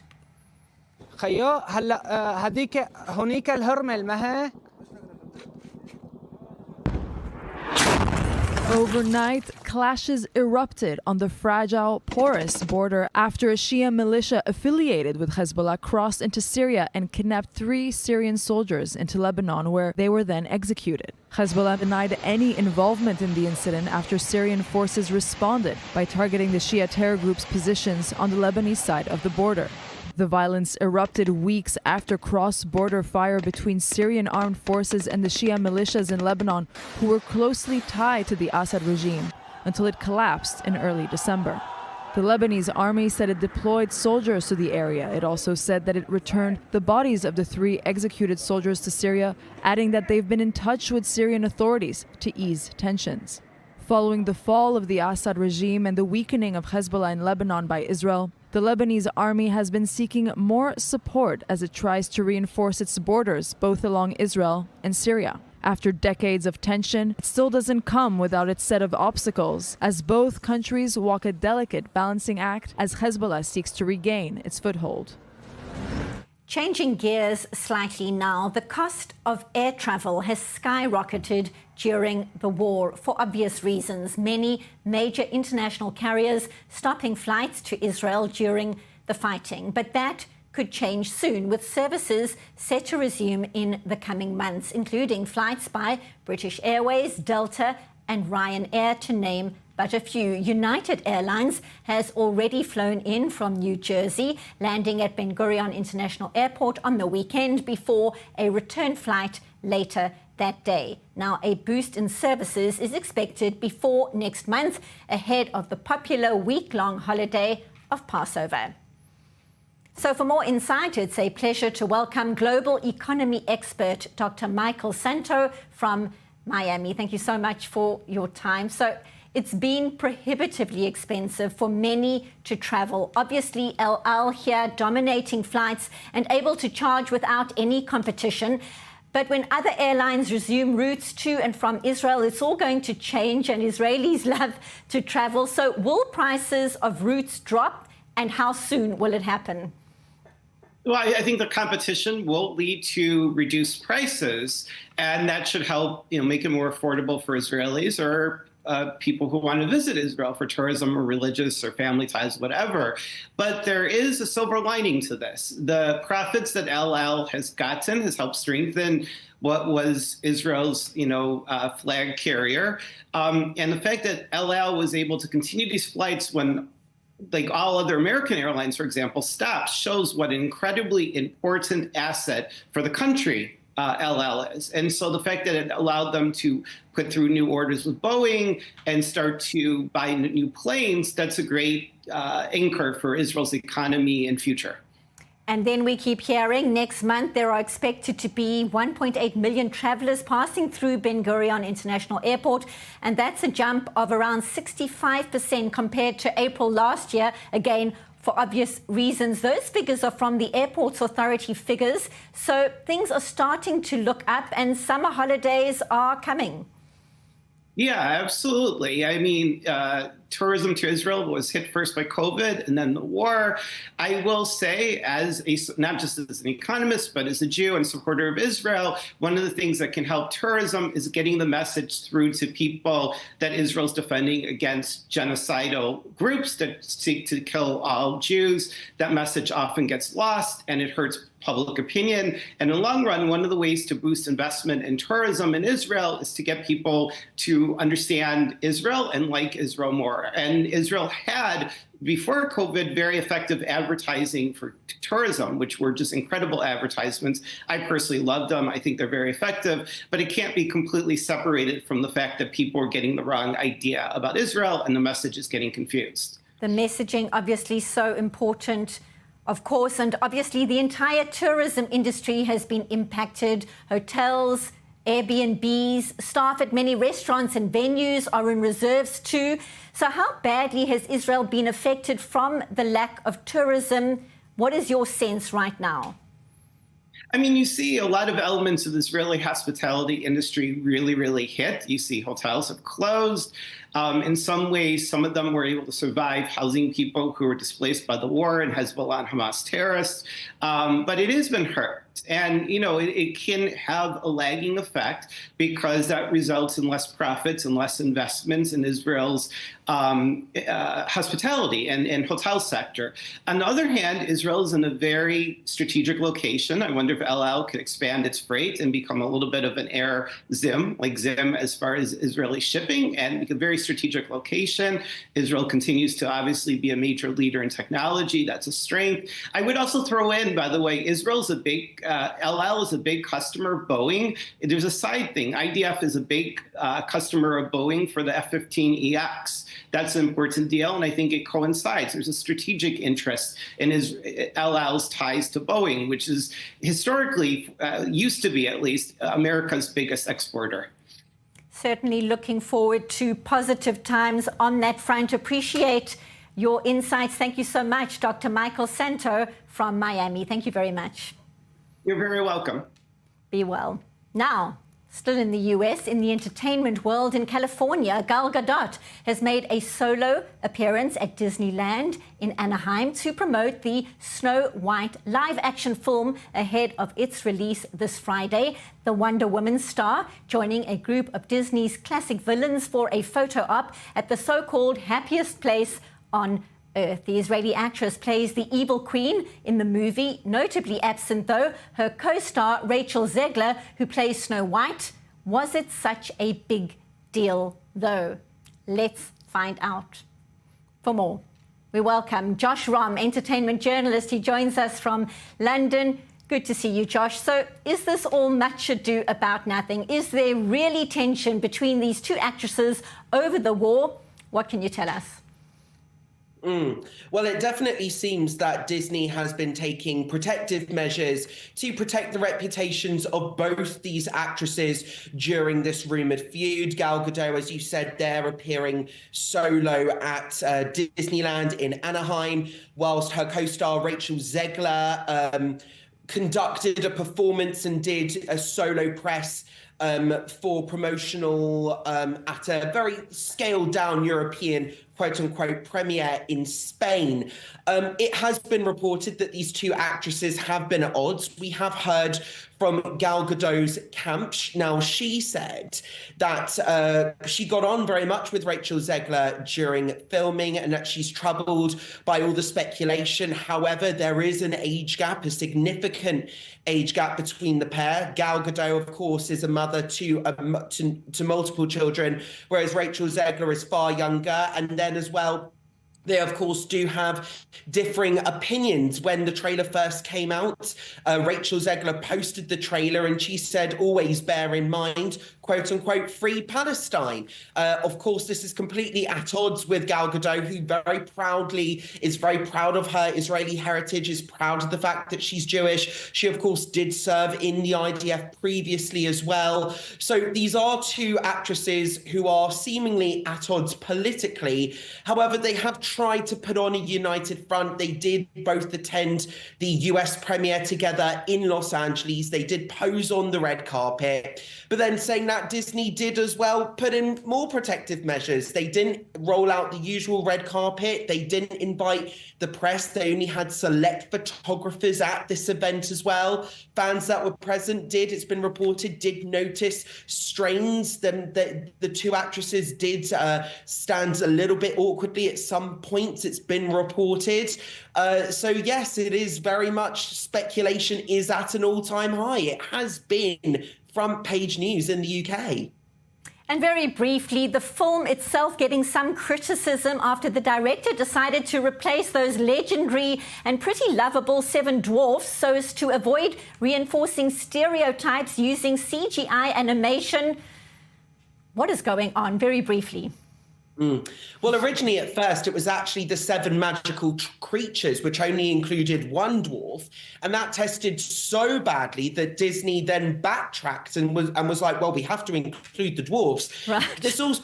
This all basically stemmed from an actor called Peter Dinklage, who very famously was in Game of Thrones. And he said that the story is discriminatory to dwarf actors. Right. But then always been iconic, hasn't it? So, and it's actually counterproductive towards dwarf actors. Counterproductive indeed. We'll have to wait and see if Snow White and the seven animated dwarfs all live happily ever after. For now, appreciate you being with us as always. Thank you so much, Josh Rom in London.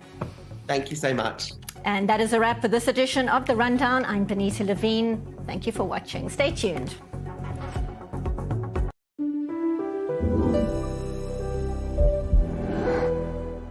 Dance, music, and magic immerse you in the story of Jerusalem. This is Jerusalem, an unforgettable musical where the past and present meet. Welcome to the heart of the most sought-after city in the world. A unique experience only at Kikar HaMusika. Reserve now at thisisjerusalem.co.il.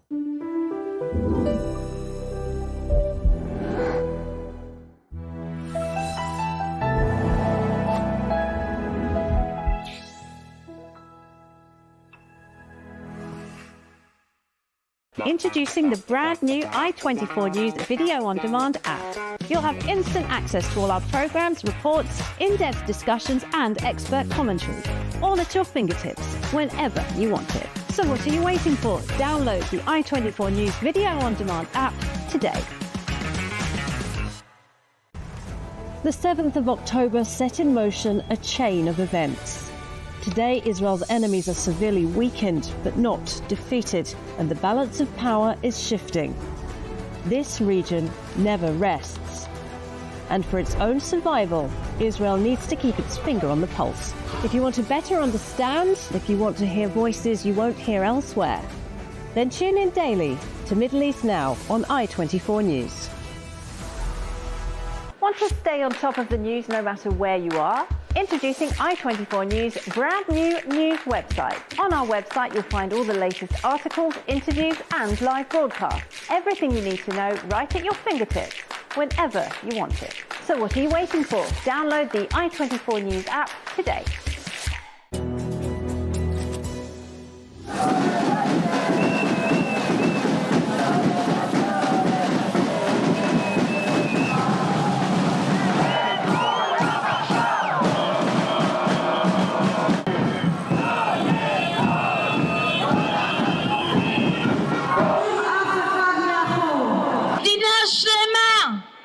מדינה שלמה נקברת תחת ההריסות של...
Welcome to Jewish World Weekly on I-24 News. I'm Emily Francis. Every week, we'll focus on stories, issues, and personalities of Jewish interest here in Israel, as well as in the diaspora, the global Jewish community. And we start with our top 5 items in the Jewish world, presented by Nicole Zedek. Hi, Nicole. Thanks, Emily. Here are the top 5 items in the Jewish world this week. American support for Israel has reached its lowest point in a quarter of a century, according to a new poll by Gallup. Sympathy for Israel stands at 46% compared to 33% for the Palestinians. Democrats are 3 times more likely to be sympathetic towards Palestinians, while Republicans are 7 times more likely to support Israel. Meanwhile, over half of Americans support the creation of a Palestinian state. Australian police have arrested and charged 14 members of an organized crime network in connection with a wave of anti-Semitic hate crimes across the country. According to New South Wales police, none of the suspects had previously displayed any anti-Semitic ideology, and they wanted to prey on the vulnerability of the Australian Jewish community. This comes as an alleged explosive attack on a synagogue foiled in January was actually a hoax, with an organized crime group wanting to divest police resources away from them. A Belgian writer who said he wanted to, quote, ram a sharp knife down the throat of every Jew he met, he's been acquitted on racism, Holocaust denial, and hate speech charges after a Belgian court found Herman Brusselman's words in the Belgian magazine Humo, they are protected by free speech laws. The ruling has been slammed by Jewish groups, with one Jewish leader calling it, quote, a deeply alarming message about the state of the fight against anti-Semitism in Belgium and Europe. Freed hostage Agan Berger has been gifted a 130-year-old violin originally from a Jewish musician who died in the Holocaust. The violin belonged to Tzachi Beck, who restored it a few years ago and refused to play it. He gave the violin to Agam, who says she wants to play it at the March of the Living at Auschwitz. And archaeologists in Italy have discovered a 1,600-year-old mikveh, the ritual bath used by Jewish women for purification. It was uncovered at the Ostia Antica Archaeological Park near Rome and found alongside an oil lamp decorated with Jewish symbols, including a menorah and palm leaves. Those are your top 5 items in the Jewish world this week. Back to you, Emily. American-Israeli former hostage Sagi Dekel-Chen was released from captivity a month ago, reuniting with his wife and 3 children. One was born while he was in captivity. Sagi's father, Jonathan Dekel-Chen, has been on the front lines fighting for his son's return as well as return of the other hostages, mainly lobbying in Israel and the U.S. And we are now joined by Jonathan here in Israel, the father of Sagi. First of all, hello, thank you for being here. And how is your son and your family? Thank you. Thank you for asking. Sagi, all things considered, is doing okay. He, still has quite a bit of recovery and rehabilitation to go through.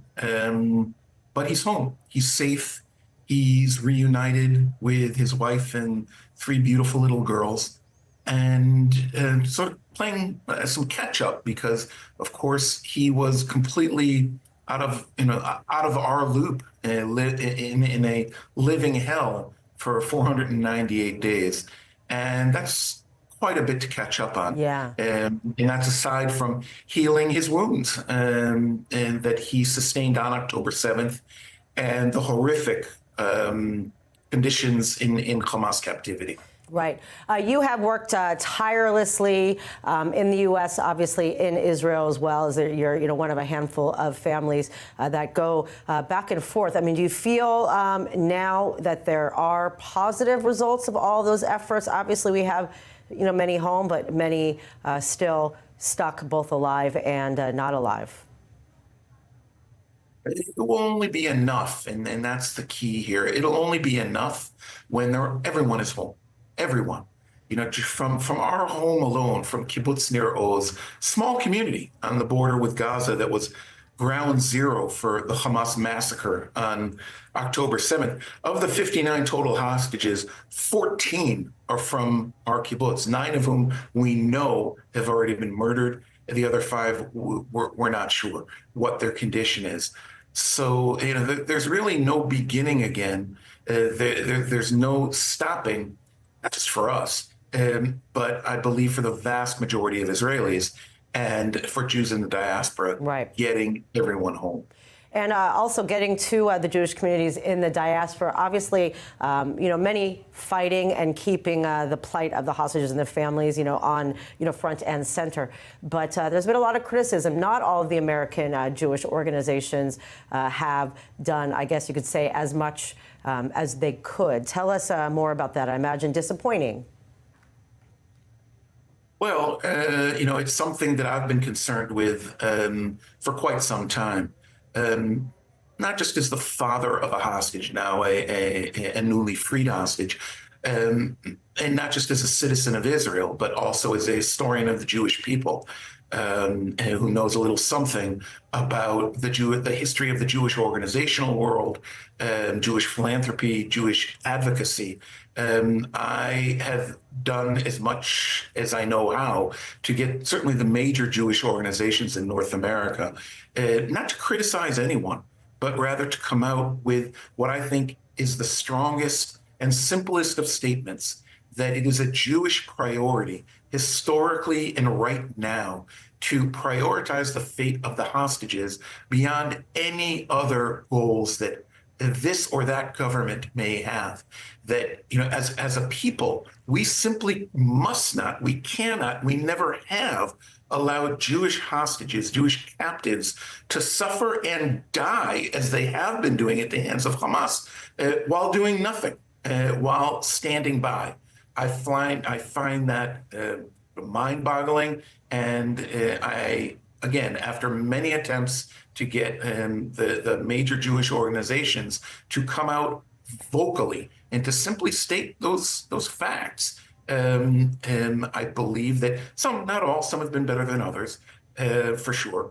But it is time to make that known, and for them to be for there to be accountability around this. Oh, thank you very much, Jonathan Dekel-Chen, for being here and continuing to fight on behalf of all the hostages. Thank you for having me.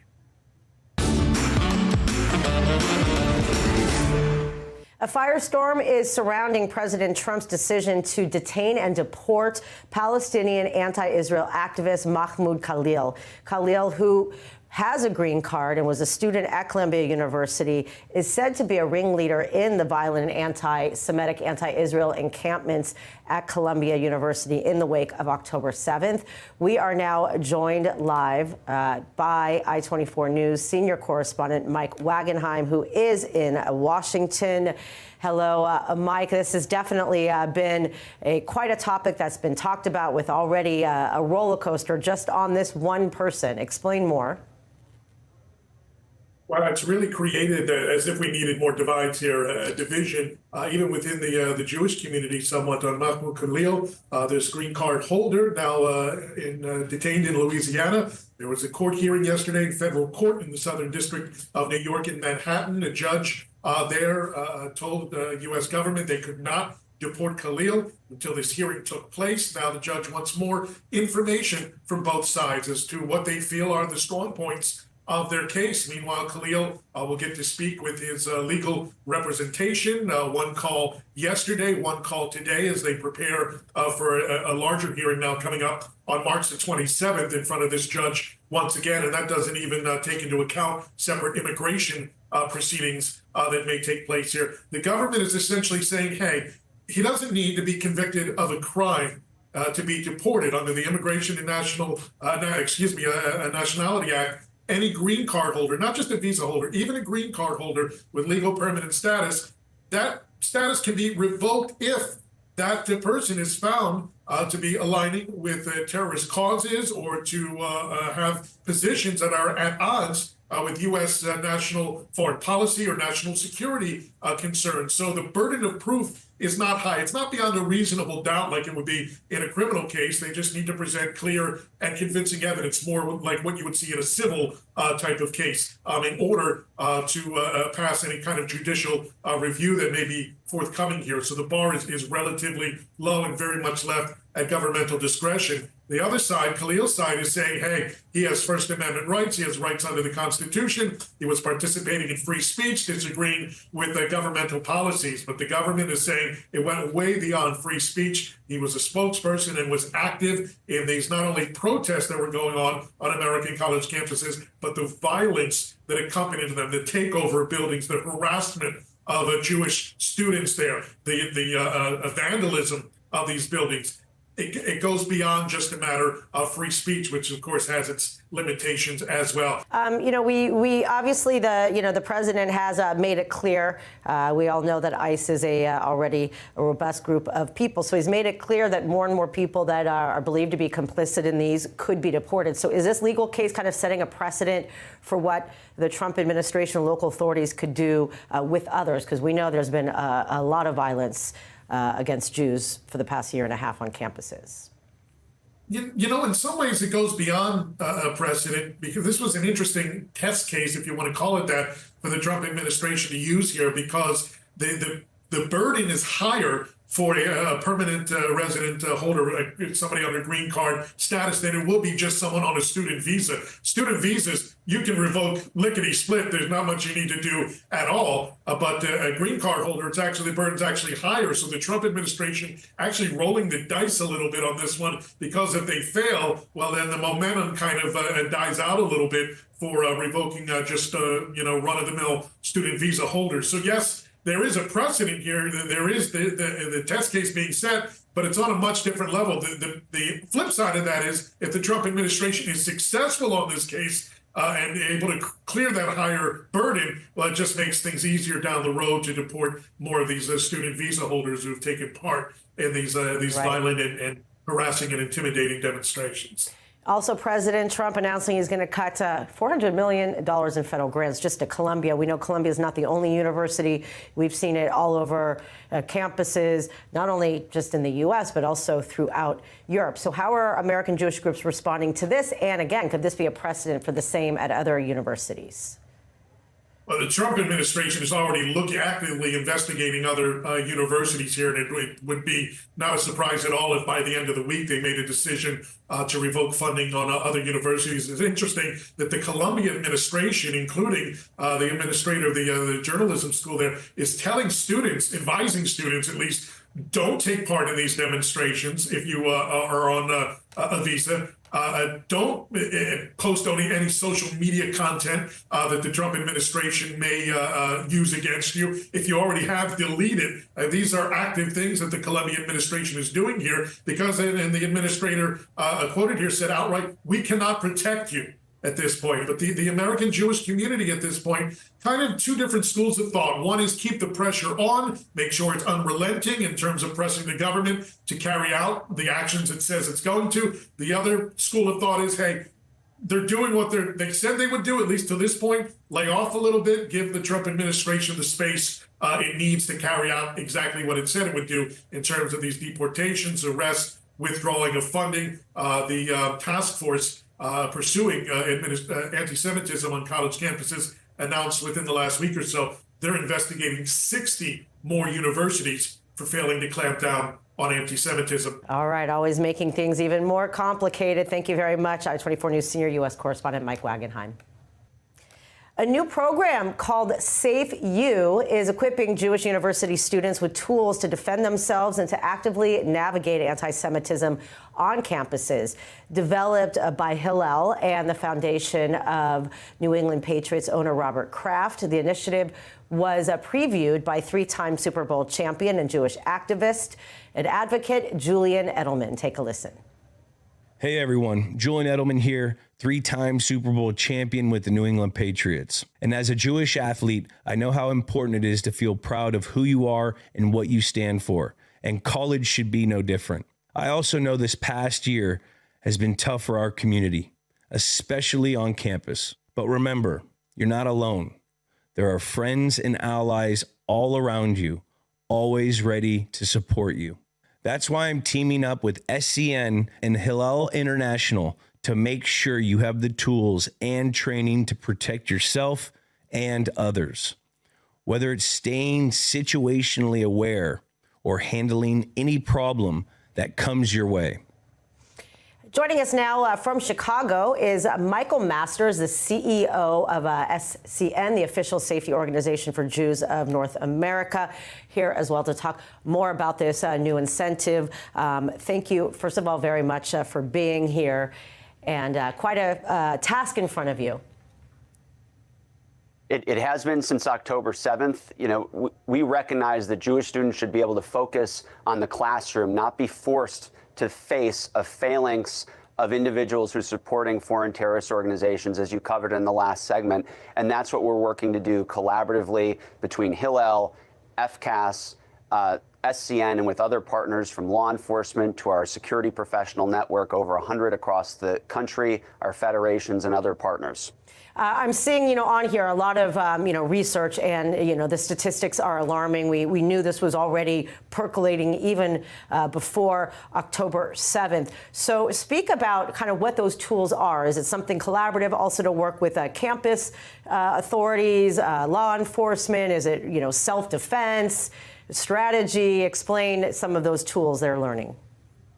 Certainly. So first, let's recognize the reality, right? And since October 7th, over 500 incidents on our campuses that we've tracked, 120 encampments, the targeting of Jewish students, not just the takeover of buildings, but the active harassment and vandalization of facilities and targeted violence towards our Jewish students. So we gathered students from Hillel and across the campus environment and said, what is it that you need? And just as Julian said, they're not alone. We know they're not alone. We're going to be there with them. So SafeU is designed to provide them situational awareness training, how to navigate the campus environment. If the campus administrators aren't going to protect our students, we're going to give them the tools so they can be situationally aware. They know how to respond to an incident or issue. They can make their way through campus, coordinate on their own with campus law enforcement. We brought together 90 law enforcement organizations in a roundtable to include the FBI and Department of Homeland Security. A lot of those law enforcement organizations had been kept in the dark by these campus administrators about what was going on. They want to do their job to serve and protect Jewish students, to serve the community. We brought them together collaboratively, and part of this training is to encourage students reach out, coordinate with law enforcement. We at SCN Hillel, we're here to help you. We're here to make sure that you can get to a Shabbat dinner so when you're not attacked by somebody wearing a keffiyeh with a bottle like we saw at Pitt, or the AE Pie House at San Diego, targeted with fireworks, now being investigated as a hate crime. Or worse, George Mason's student on a visa who was planning an attack on Israeli diplomats. So we've got to equip our students with these skill sets, how to respond to incidents, how to be proactive, how to coordinate. And that's exactly what SafeU is doing on campuses around the country, while we're also working to increase the physical security of our Jewish organizations, securing tens of millions in federal funds to do that at institutions around the country and sharing intelligence and information. Oh, wow. All right. Thank you very much. A robust effort. Thank you, Michael Masters, CEO of SCN. Thank you. Imagine hundreds of international change makers converging in one place with one purpose: Tikkun Olam. Israeli President Isaac Herzog has spearheaded a global initiative called Voice of the People, which held its first conference in Haifa, and already the momentum is building for a better future. Here's more in my report.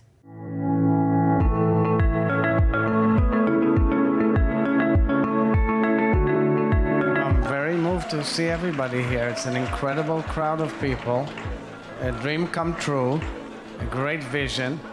But the real story is you guys, members of the council.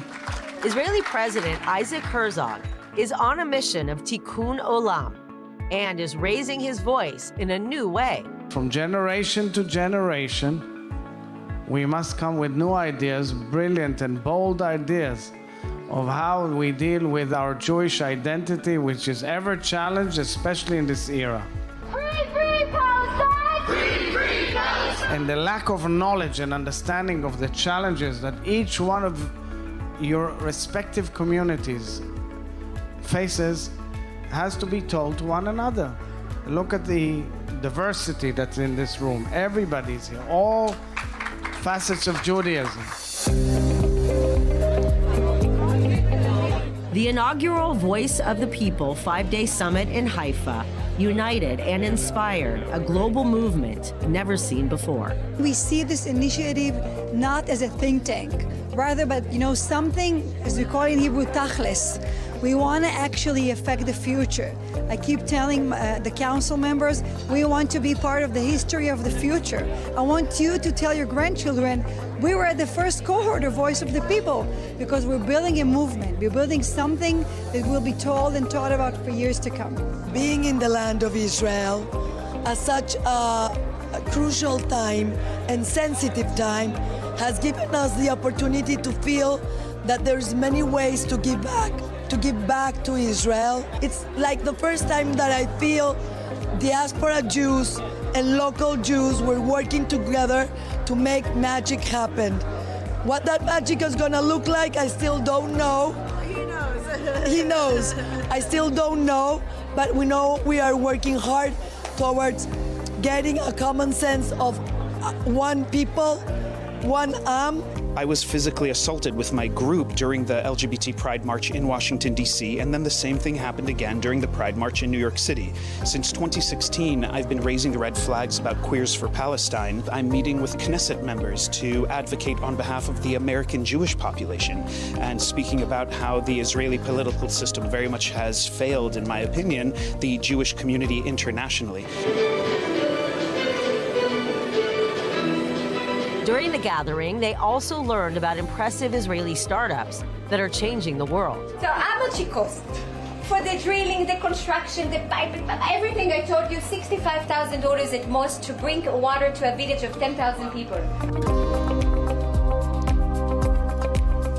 But now the pressure is on for the debut council of 50 people from Israel, 50 from North America, and 50 from the rest of the world to literally put on their thinking caps and to get along for the next 2 years. What's really incredible about being here is the innovation around this program. We have 150 people coming from very contrasting backgrounds, all with the same united ambition. You know, they always say 2 Jews, 3 opinions. There's one consistent opinion here. Everyone wants to contribute to the story of the Jewish people and the state of Israel, and that's special. I started an online social media platform speaking about news and trying to make it much more easy and simplified for the masses. I never ever thought I'd do work in the form of journalism, and never crossed my mind. And so I think there's more and more of us, and I hope that they'll just continue to grow. I can't say that you are handpicked because you were picked by an algorithm. But it's truly, each and every one of you is expected to influence the Jewish story wherever you are for the rest of your lives. Look how many terrible atrocities have befallen our people, and we strive on and on and on. And we do good, and we strive for the great values of Tikkun Olam.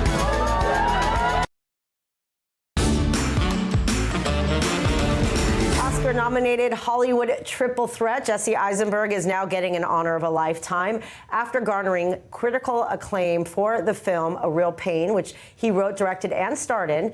He has now been given citizenship to the very country where many of his ancestors perished in the Holocaust. Here's more from I-24 News correspondent Joe Brown. You might know him as Mark Zuckerberg or Lex Luthor, but now Hollywood superstar Jesse Eisenberg is rediscovering his roots.